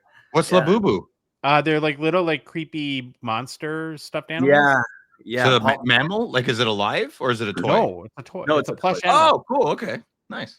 I have no idea. I did a little bit of like My Little Pony. Yeah. No. It's okay, Josh. It's okay. That was very funny.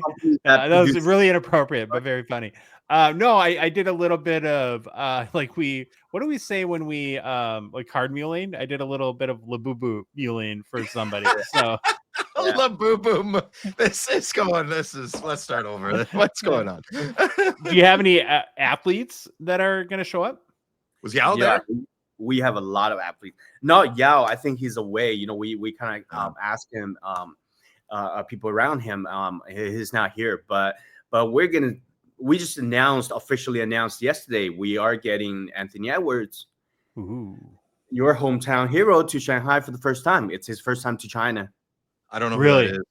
Oh, he's I literally want to adopt him. He's probably the greatest athlete in Minnesota sports history. Of what sport? Plays for the Timberwolves. Oh, he's a basketball player. Nice. Okay. He's got the most magnetic personality of hockey desperately needs in Anthony Edwards.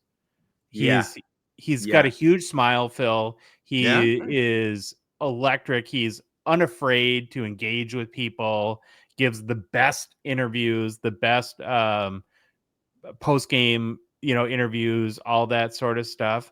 And he's got total irrational confidence. He thinks he's the greatest athlete of all time. But he's amazing. So I'm sure people got to be really excited for him to come, I would assume. Oh yeah, no, we are getting like my phone got bombed yesterday when we announced the so everyone is just asking me, you know, how can I meet him and stuff like that. And there were people showing me cards that I didn't even know was in China. That's crazy. Really? Like some of the best Anthony Edwards cards. I would say like one guy owns 3 of his best cards. Yeah. You know, imagine like the rookie logo man, all 3 of them owned by one guy in China. Wow. That is amazing.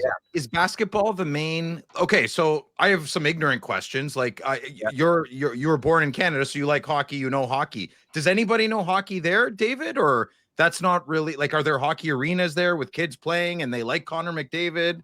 What's the culture like with our sport?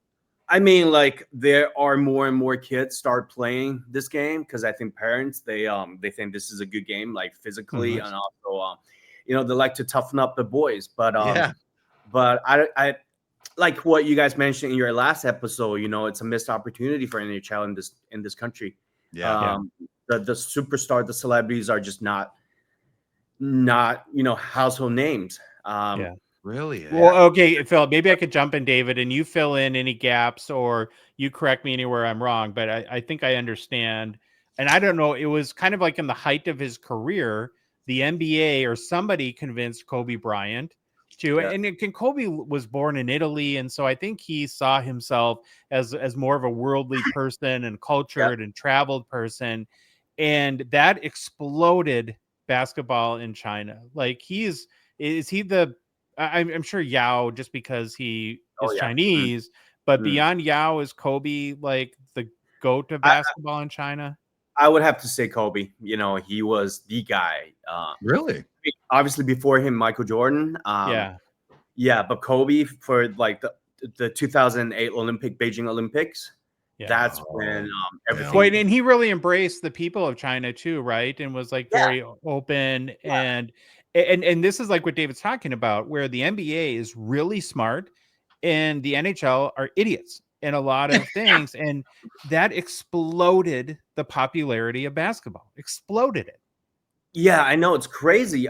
Like I remember, Kobe came every year to China every summer. You know, he had a lot of business here. He was partnering up with a lot of people here, and with all the Nike events. So he was here every year. That's what Steph Curry is doing right now. That's what a lot of guys are doing right now. So Steph is big in China. LeBron is huge, obviously. Yeah. So I remember that was 4 years ago when they had the Winter Olympic in Beijing. Yeah. Even like a lot of like, even for sports, that's basically was just not that many people were watching. Those guys, when they came to China, they became household names. Like a Shaun White snowboarder kind of guy. Shaun White's huge. I think he's starting something in China, a league or something. You know, he's going to do it like this year or next year. Yeah, they all became huge. Let's start a hockey league. Yeah. Oh, no. We're going to get to that. So let's put a little bit of a pin in this conversation, because I want to talk a lot about. I hear opportunity. That's all I'm hearing right now. Huge opportunity. Yeah. Okay. What other athletes are coming besides Ant? You know, we have so many. This year we have a lot of celebrities too, like local, obviously Chinese celebrities who's interested to meet the Ant-Man. And also I think we have run our tests, you know. Meta World Peace. Yeah. World Peace. And then we have Aaron Gordon. You know, I saw that. He's doing a signing with us. Yeah, and we have like some like football stars from the local teams. Which is huge right now. The local team is huge. So that's gonna get some traction.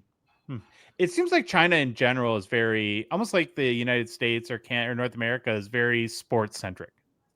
Like, is that a big part of the fabric of the culture? Oh yeah, it's very sports centric. Yeah, like athletes are huge celebrities right now. Very, very, very interesting. And so the show is August 22nd through the 24th. Is that right? Yes, the 22nd to 24th. And then now, like, what are so if it's similar to Fanatics Fest, I'm guessing, like, will there be card tables? Will there be card vendors where people can buy cards, and then other different types of booths? Yeah, we have about like 50 tables this year. Okay. Which next year we have to expand it to over 100. I know, we basically sold out the tables in 1 day. You know, we just didn't have enough space. We still have people now trying to get into the fest, because there's another show which my friend does, ASCC in Macau. A lot of people knew about that one. They have about 200 tables, so that's more of a trading show, whereas we are more of like an overall kind of activity show. So but next year we have to expand it again. Like, I was going to ask that, like, how prevalent are just like card shows, even a local card show where it's not like a huge deal, like once a month. Do they have those all across Canada or not really? Or no, in China they have, I would have to say, they have shows in different cities every week. What? You know, really? Yeah, it's great. Even in Shanghai, I think they have they have it, the small local shows, they probably have it like once every 2 weeks or something, So it's happening everywhere in China. And, this whole card thing is booming. It's crazy. David, so let's say we went to the show. So if Josh is in Minnesota, in America, and Minnesota is a big hockey state, they don't have much hockey at their card shows. So if I went to Shanghai and went to a card show, that's every 2 weeks, one of the local ones. Is it 90% basketball, 5% badminton, ping pong, and the rest is like TCG or something, or what?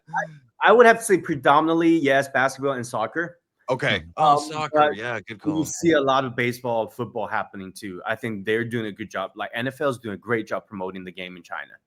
Them too, eh? Can you buy the NHL and bring them to China, please? I mean, I think you're setting your sights on just the Nucks as too low. No. Don't listen to Josh. Don't stick to your roots. Stick to your Canadian Patriot.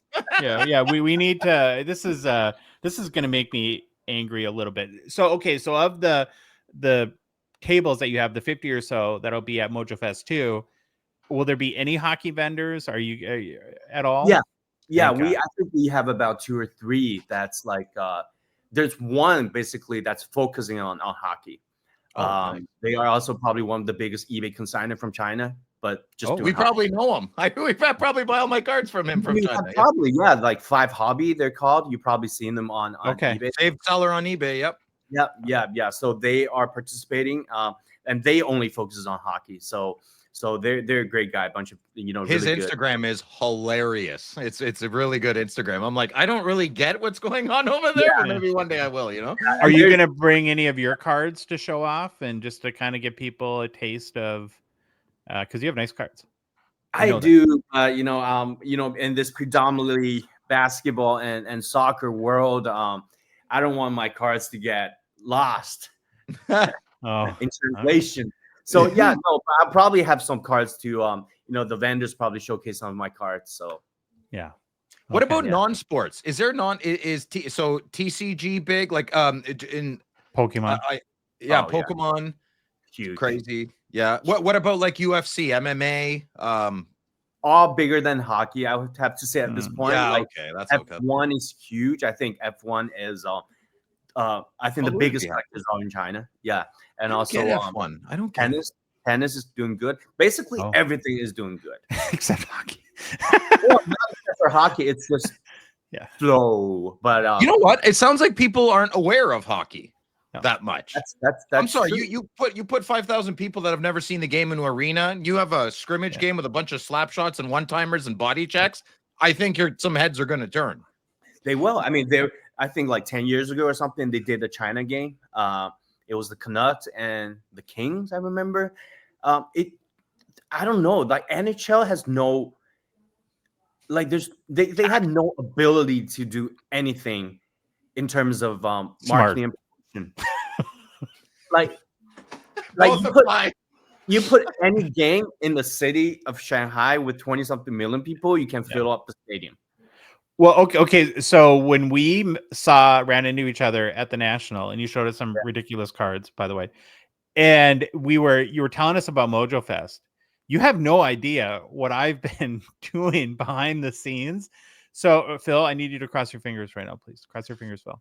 Okay, thank you. We've been talking to how do I put this? I've hatched a secret plan for us to come to MOJO Fest 3 and bring not just us, but a large contingent, including people from Upper Deck and other to like actually grow this effing thing in China. And so would you like that idea? Phil, cross your fingers? Of course, man. Okay. Like we need our hockey guys, we need to stick together and do and promote this. Rent a sheet of ice. Let's lace up the skates. We're coming. We're coming. Yeah. I'm telling you, hell or high water. We've all decided that we assume it'll be next August-ish. I don't know if you picked dates already, but we're gonna find we want to come and come in a big way. Like I really want to. It almost in a way, it's good to have a year to work on it to really, have like bring something like and I've even talked to Upper Deck about this. This is called for, and I do this all the time, and it's super dangerous. I admit that. This is called speaking things into existence. Like I'm coming on the air right now and talking about things that are like, okay, there's a half-baked idea, there's a quarter-baked idea. This is not even, the ingredients haven't even been mixed up. This is how far of a baked idea this is. I have a passport. I have my passport now, so. But like if we got like, I don't know, like Billy from Upper Deck or even like Gene McLeod and could do like Q&A sessions about the designer of the PMG or something like that, would that not be cool for? She'll be a celebrity here. Yeah, because all her best designs, back in the days, that's what really got China market started. So everyone, knew those cards. When I was a basketball collector, I had the best collection, right? Back in the days. Yeah, you did. Early. So PMG Green, I had almost the sets. The original basketball one. The Michael Jordan Green PMG Phil is the holy grail of all basketball cards. Yeah, I sold it too. I sold it, and then Ned Turner bought it. Wow, that's pretty good. Is there a way to get ice in your venue? Just like a little sheet, like a 40-foot by 40, where you could take slap shots or something. Hey man, crazy ideas work. Crazy ideas work. We have. I'm trying to do my best where NHL's now doing. So we have this like a little shooting area in MOJO Fest where people can shoot the puck. Okay, you can get wax. There's also like some type of wax. I mean, you can't really plow snow. Obviously, it's not snow, but some type of hockey awareness education thing would be really fun to do. Okay, right? I have another thing to add to this. Like we have to find a way to get athletes too. And here's what hockey play. So we've already made fun of the NHL, and we'll continue to do so because they're literally got their head in the sand when it comes to China. But I would also make the argument the athletes do too. When Kobe Bryant comes over, yes, he's growing the big game of basketball. He's becoming a billionaire. They make, there's got to be somebody smart, whether it's an agent or a manager that manages the likes of Connor McDavid or Sidney Crosby. That's like, hey, maybe let's spend a couple weeks this summer in Shanghai, and you can make, how like hockey player salaries are peanuts compared to every other sport. You can make hundreds of millions of dollars by building your brand there. And you would think that, like, if I was an agent, if I was an NHL agent, I would literally be I would fly to Shanghai and be pounding at your door with all of my clients and offering for them to come, because there's just so much opportunity. And it's like, do hockey players want to make money? I don't know. That's the problem. I think that has to do with Canadians, where in many ways, in the summertime, we don't want to have anything to do with business anymore, right? We want to be away. Nobody can see us. So don't you agree though that the athletes have as much vested interest in growing the game in China as the league does? For sure. It's like someone like Ovechkin with his personality. Oh, yeah. Someone like that would be huge. Electric. Yeah. We should bring Ovi. He would go to some great dinners, probably. He's gonna have some really great beer and stuff. But but someone like Ovi, like you always say, like NHL, we're lacking, personalities, superstars. Dollar Bill Kirill. How about we get him? Can that happen? That'd be fun. Yeah, that would be fun. Yeah. Like remember, like when Trevor Zegras was in the league, we thought he was going to be a stud, right? His personality was the type that we need, but and I don't think it takes a lot, right? It's like any fan base, right? It's that you have to personally invest yourself so that the people feel like that you care about them, and then they will respond and they'll start to care about you. It's not hard. Yeah, or we have someone from China who can make it in the NHL. Yeah, that would be. You've had a couple. What was the Phil at the National? Louis, we had this conversation, and do you remember, David? Louis pulled up a list, and even you were surprised how many current Chinese NHL. There's like what 8 maybe something like that. Something like that, but they just never made it, right? Never made it. But. Yeah, I remember like 10 years ago, there was I was watching a draft that I'm pretty sure it was McDavid, the first Chinese-born Andrew Song, or it doesn't matter. I mean, it's slowly happening, but if we can speed it up, that would be great, right? Yeah. I think there's someone else that they selected in the last draft, but but like look at NBA this year. They have Young Hansen, so Hansen Young, right? Yeah. He is, I would say besides Cooper Flag, he is gonna be the chase for this year's NBA cards, basically. Well, now, do you guys have card shops in China? Like, can I go get SP Authentic came out yesterday, and can you go and buy boxes, or is that something you have to order online? Okay.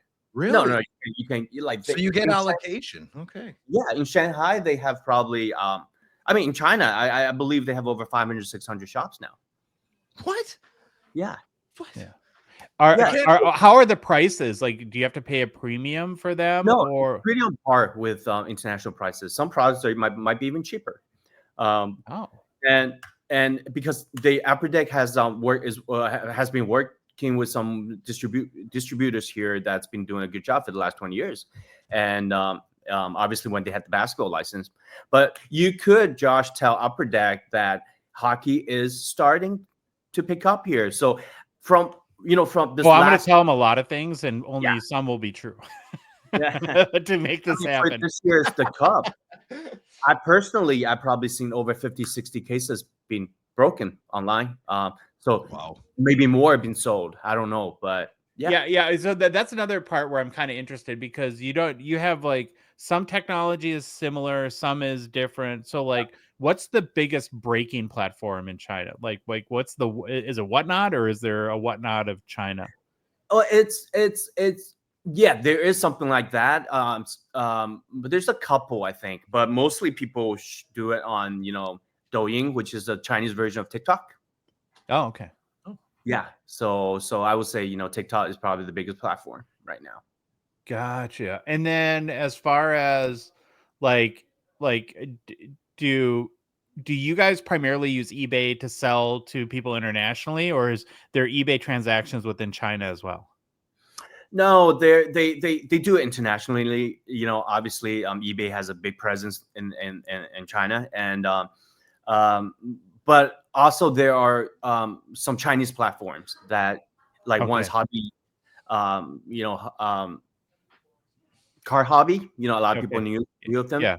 Yeah, they're pretty big. They're a local platform, and now they're selling internationally. So, interesting.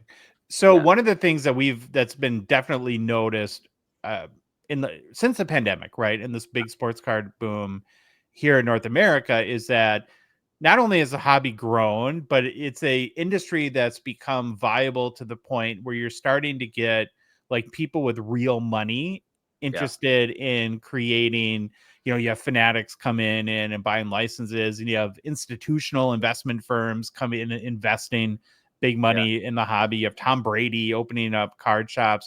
Are you noticing similar in China? Like, is it starting to pique the entrepreneurial interest of kind of the big money players in your country?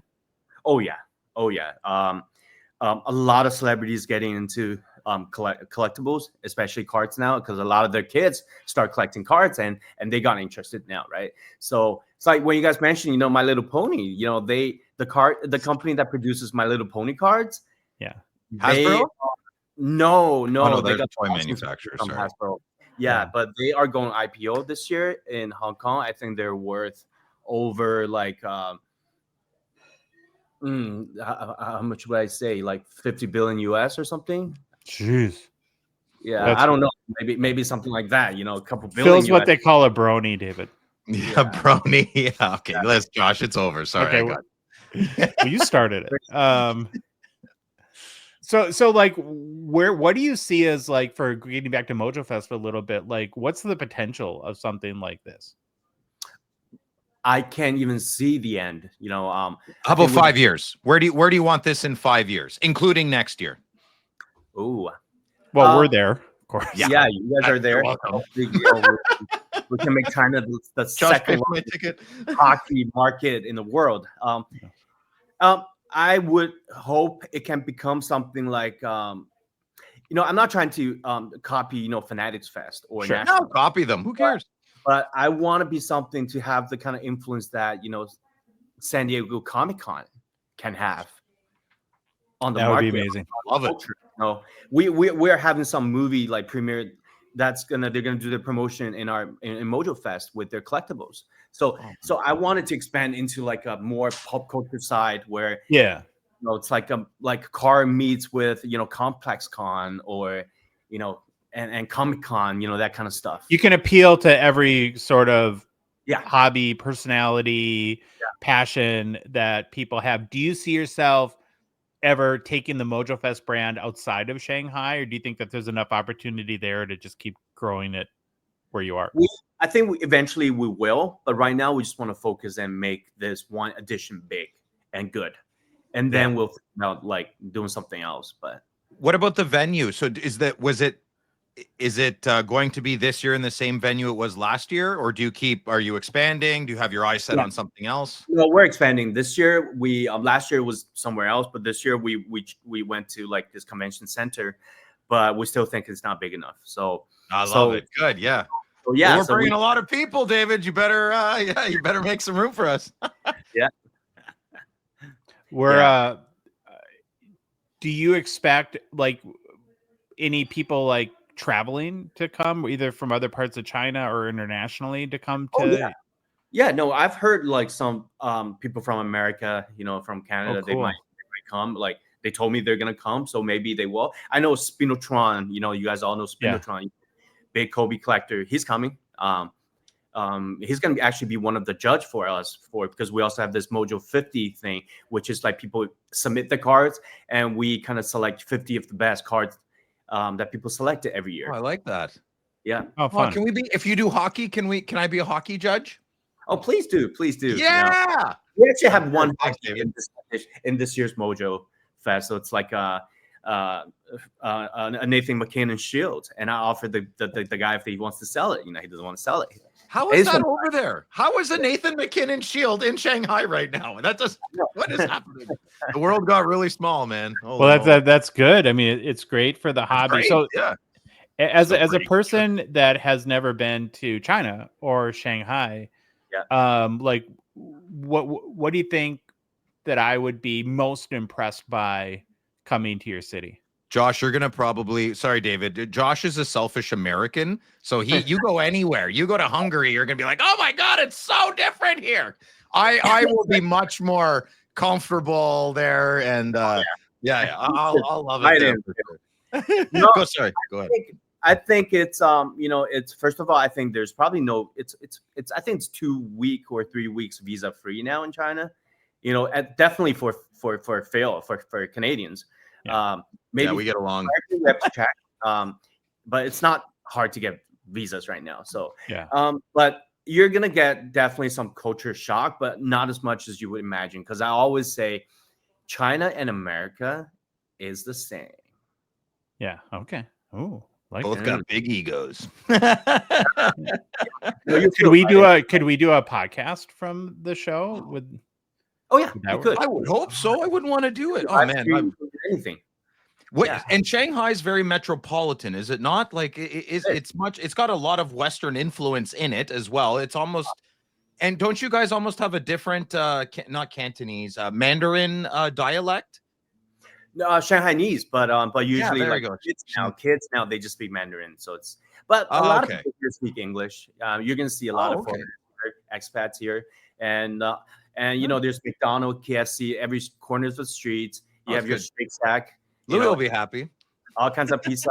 So yeah, it's you're gonna fit right in. Yeah. We're coming. I have a way of getting when I set my mind to something, David. No, and I really, it's obviously I'm beyond intrigued to experience China and Shanghai, but I really want to help grow the hobby. That's a big part of our show, and it's such like a kind of a stupid thing in a way to say, and very audacious, but but I would feel so good if we could not just come, but bring a contingent of influential people within the hobby. And again, just do like what I said, just say, hey, this is introduce this sort of, or help reintroduce or establish, this amazing hobby and sport. And, who would we bring? Like, if we brought Jeremy Lee, they'd probably throw him a basketball jersey and throw him in a game. Yeah. He's so tall. Like, get on the court, you.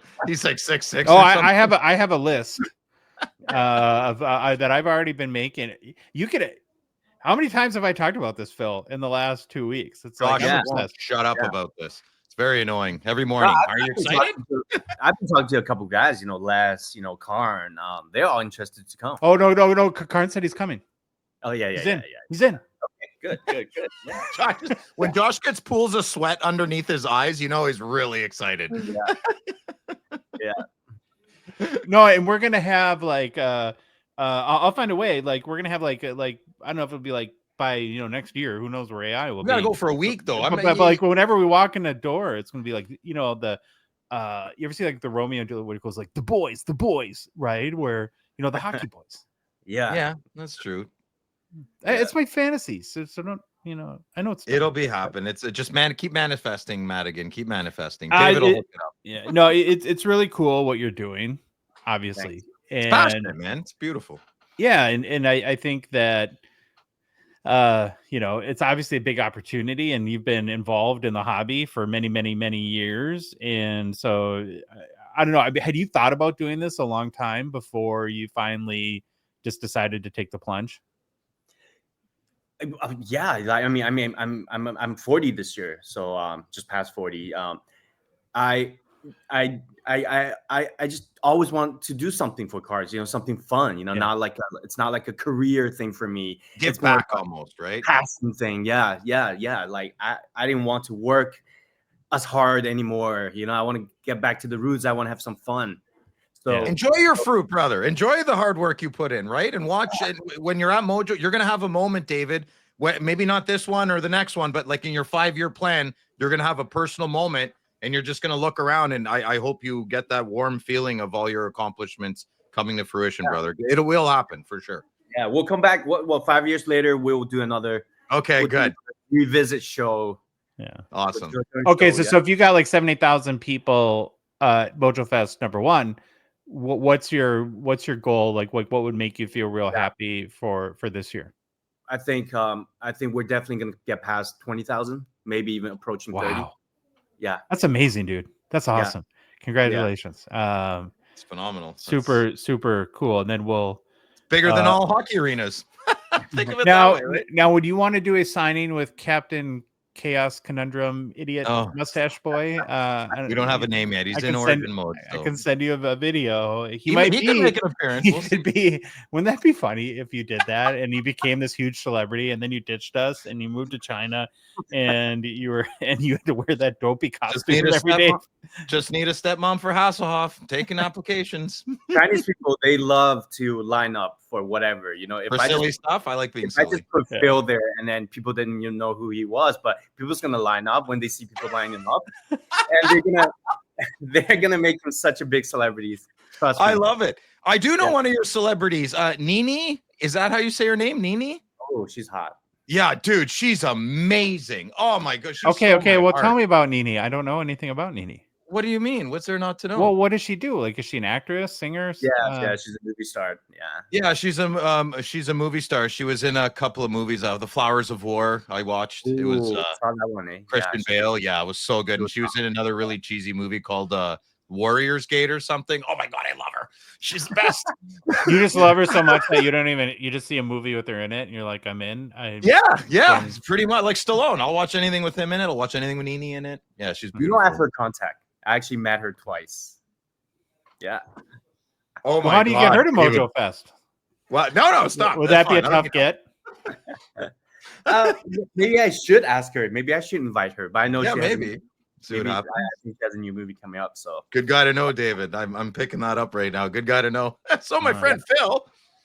All right, bud. Well, once again, it's so fascinating, and what an opportunity that there is, and I'm glad that a hockey guy is at the helm of something like this, that is very exciting for me because I know the passion that you have for the sport that we love. And we'll be chatting soon. Yeah, sure. You might have to block Josh for a little bit. Yeah. If you need to block me, I'll just have Phil. Just call me, madam. I'm okay. I'm a little less. I mean, one of these days we need to do a show where I'm finally showcasing my collection. That's on my show. You got to come on Friday nights with Phil, David. Yes, you do. Low ratings. No, it doesn't. Yeah. No, it's not. It's over time. It's small but powerful. You got to come on, then. You got to come on. Because most people have not seen my collection. The stuff I show on Instagram. It's very. My small. people will be reaching out shortly. Yeah. Okay. Well, David Chau is doing something amazing. He is putting on in just a few days now. So you're getting down to the wire. MOJO Fest 2 in Shanghai, China. It goes through August 22nd through the 24th. And if you are in China, you should definitely go. If you're not, maybe come down here. Maybe plan a trip with us. We'll chill with us. Yeah, what if we filled like a 747 or whatever they're called? Oh, that'd be amazing. Yeah. All right. I think big. Yeah. This is. Are we taking the boat? Or are we flying? We're not taking the boat. Well, no. We're flying. We've already talked with people about flights. David. Oh, okay. You're kind of being introduced to a big plan that, unfortunately, I guess maybe for your perspective, heavily involves you that you've known nothing about until this. You're gonna get a restraining order soon, there, buddy. Yeah. I can't get. Is there stalking in China? Am I going to be arrested for that? No. Yeah. You're fine. It's all you know. All right. Well, great luck. Again, I don't think you need it, but good luck with your show, and we'll chat with you soon. All right. Thank you, guys. Bye, David. Nice meeting you. Guys, soon. All right. Well, that was a fun combo, hey? It was awesome. Love that guy. Love David. Hey, David. Yeah. Such a great guy. I'm not going to mention the card because it's not on his Instagram. I went and checked because I wanted to mention it, but I don't feel right doing it. But he did a little show and tell with us after the interview, or after the record button hit stop. Yeah. And we maybe saw it has to be a top 5 hockey card on earth, right? Yes. Yes. Top 5. Yeah. Yeah. Top 5. Yeah. Yeah. It's got to be up there. It would be on everybody's top 10, even if you hate the player. If you hated the player, you'd have to pick this card in the top 10 greatest hockey cards of all time. Yeah. Yeah. Yeah. It's crazy. And then there's a few others that are in the top 50 that he showed us. 25. Don't forget those. Yeah. Wild stuff. And it's in China. Awesome. It's China. Yeah. I can't believe those cards are over there. Global man. Sport, sort of. The world got so small. It's crazy how small the world got. So I have a little bit of embarrassment. I get excited and you dribbled. Well, I came on a little strong about us going to China a little bit there with David. So I was listening in the background there, but I was like, oh my God, I gotta go pack my suitcase now. Yeah. I was all fired up. Yeah, a little bit. I have an overnight bag in my truck. Just come pick me up. We'll go. Let's go. Go bag? Go bag. No, I don't use it so much anymore. I'm tired. I just want to go home. Well, again, thanks to David. And we are going to make it happen one way or another. We're going to be. Oh, we're going. We're going 100%. We got to help. David needs help. We have to help him. We got to grow the hobby in China. Okay. Mint Inc. is a Gongshow partner in front of the show. Canada's hobby shop and event center, the official home of Rip Party 2. And here's the thing. If you like golf and you want to help Mint Inc. support the Mackenzie Health Foundation, head now to mintinc.ca and register for the 3rd annual Mint Inc. Invitational, which will be held on September 16th at Caledon Woods. Sounds swanky. Never been there. Should be a fantastic event, though. And remember that you can also get all the newest hobby boxes anywhere in Canada from mintinc.ca, as they've been entrusted by Upper Deck to ship nationally. And this is pertinent now as we're going to roll through the upcoming Upper Deck release calendar. They haven't sent one out in a while. And so I was actually going to ask them, but we were on the same wavelength. Me and Upper Deck, we're vibing, right? And they did send an updated calendar. So we'll go to that right now. Now, of course, we had 24-25 SP Authentic come out yesterday. Again, you can find the checklist, hockeychecklist.com, if you're trying to find your cards on boxes. One thing we're able to verify is, and I think most people kind of connected the dots, the reason why there's no, like, in Logan Stankoven, like, base Future Watch Auto and only an inscribed is because he inscribed all 999 copies. Mm-hmm. I bet you he was happy when Upper Deck said, well, you didn't have to do that. Yeah. It's all horrible regardless. I mean, only he may have the worst auto of they all do, man. Yeah. These his is, I don't feel bad for him. His auto's so crappy and so short and tight on those cards that I don't feel bad for one. I don't feel bad for one single athlete that has to sign a hockey card. Zero. Get paid to sign your name. Yeah, I don't care. Does that particular thing suck that you have to do? Yeah, probably does. But other than that, you're okay. I have to say something, Phil, and I don't mean to be offensive at all. I really don't. I don't. I'm not. I watched your latest video, your top loader binder gang. It's awesome on your Jake Sanderson PC. Oh, yeah, everyone should go check it out on YouTube. His auto sucks, dude. Oh, it's terrible. Terrible. How would that be offensive? How would someone else's action offend me? Such a product. No, it's terrible. All those young lads have terrible, terrible autographs. It's not their fault. It's not their fault. So the next release is on August 20th. We have 2025 Team Canada Juniors, only available in Canada. Canada exclusive. That's right. How many cases have you pre-ordered, Phil? Yeah, I'm for my lifetime. I'm at 0 boxes purchased, but I love watching in December. It's fun. Okay, so now I know, like you mentioned on Friday Nights with Phil, how you're not a slave to the checklist. Correct. Right? Or a slave to the calendar. If there's a set that really doesn't speak to you, you have the freedom to skip it. Is this a skipper for you?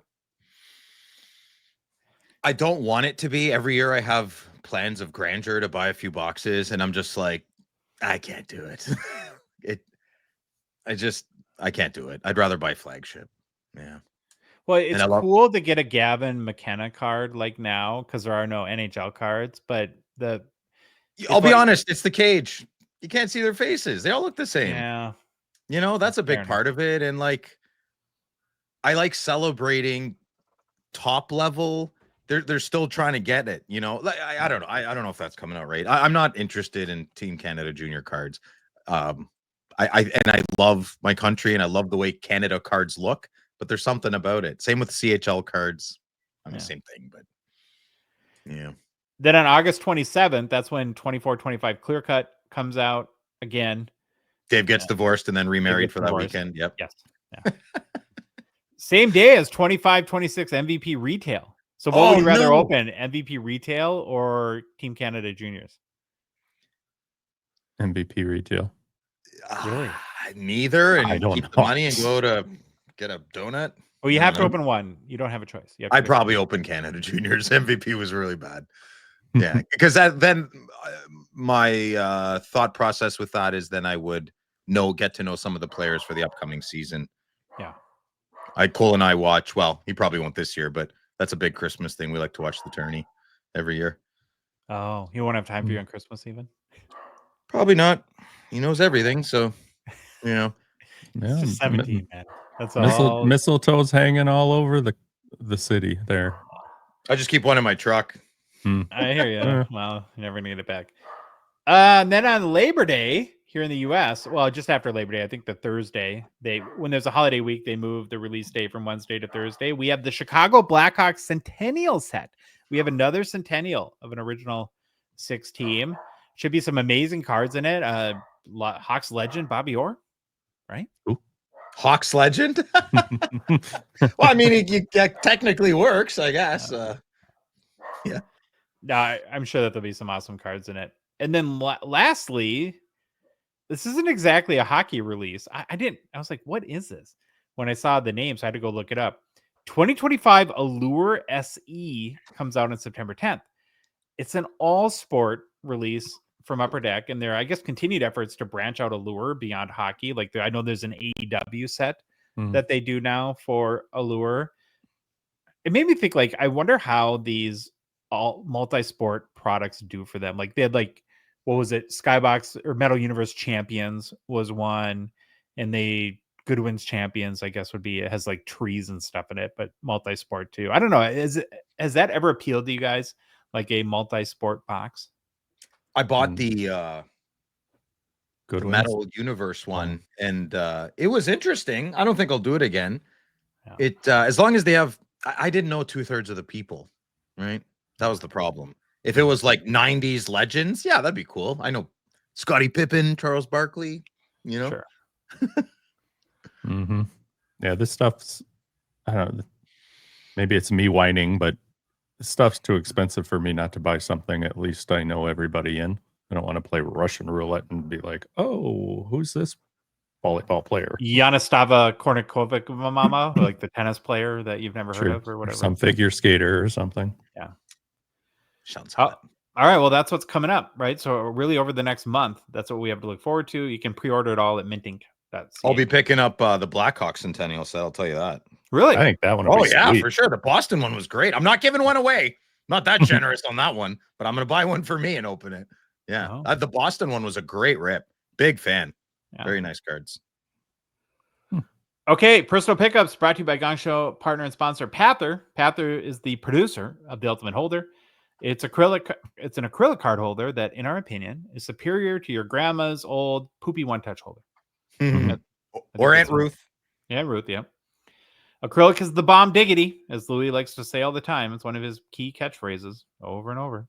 Because it's clearer, stronger, and more scratch resistant, and offers UV protection that many of the traditional one-touches do not. Plus, it's about the same price. So, kind of a no-brainer, I would say. I thought it was cheaper. Isn't it the same price, or it's like a few pennies cheaper, a few pennies more, same price. I don't know, somewhere in there. Oh, okay. So do your cards a favor and try a few out. You will definitely see the difference. Everyone that's tried it has messaged us and said, "Oh my God, you were right." So I think that's the best we can. It's like the Yeti coffee mug. Do you ever buy a different travel mug other than the Yeti? No, I don't even know why other people are making it. It doesn't make sense to me. Yeah. Philip. Hello. Personal pickups? Oh, yeah. I thought it was mailbag. I'm like, I didn't know mailbag. All right. Oh. Yeah, I love this. And I just realized there's a variation of these. They have the well, I like to call them the away jerseys, and he's currently in his home jersey. But yeah, there's one on eBay for like $300. I'm like, how about no?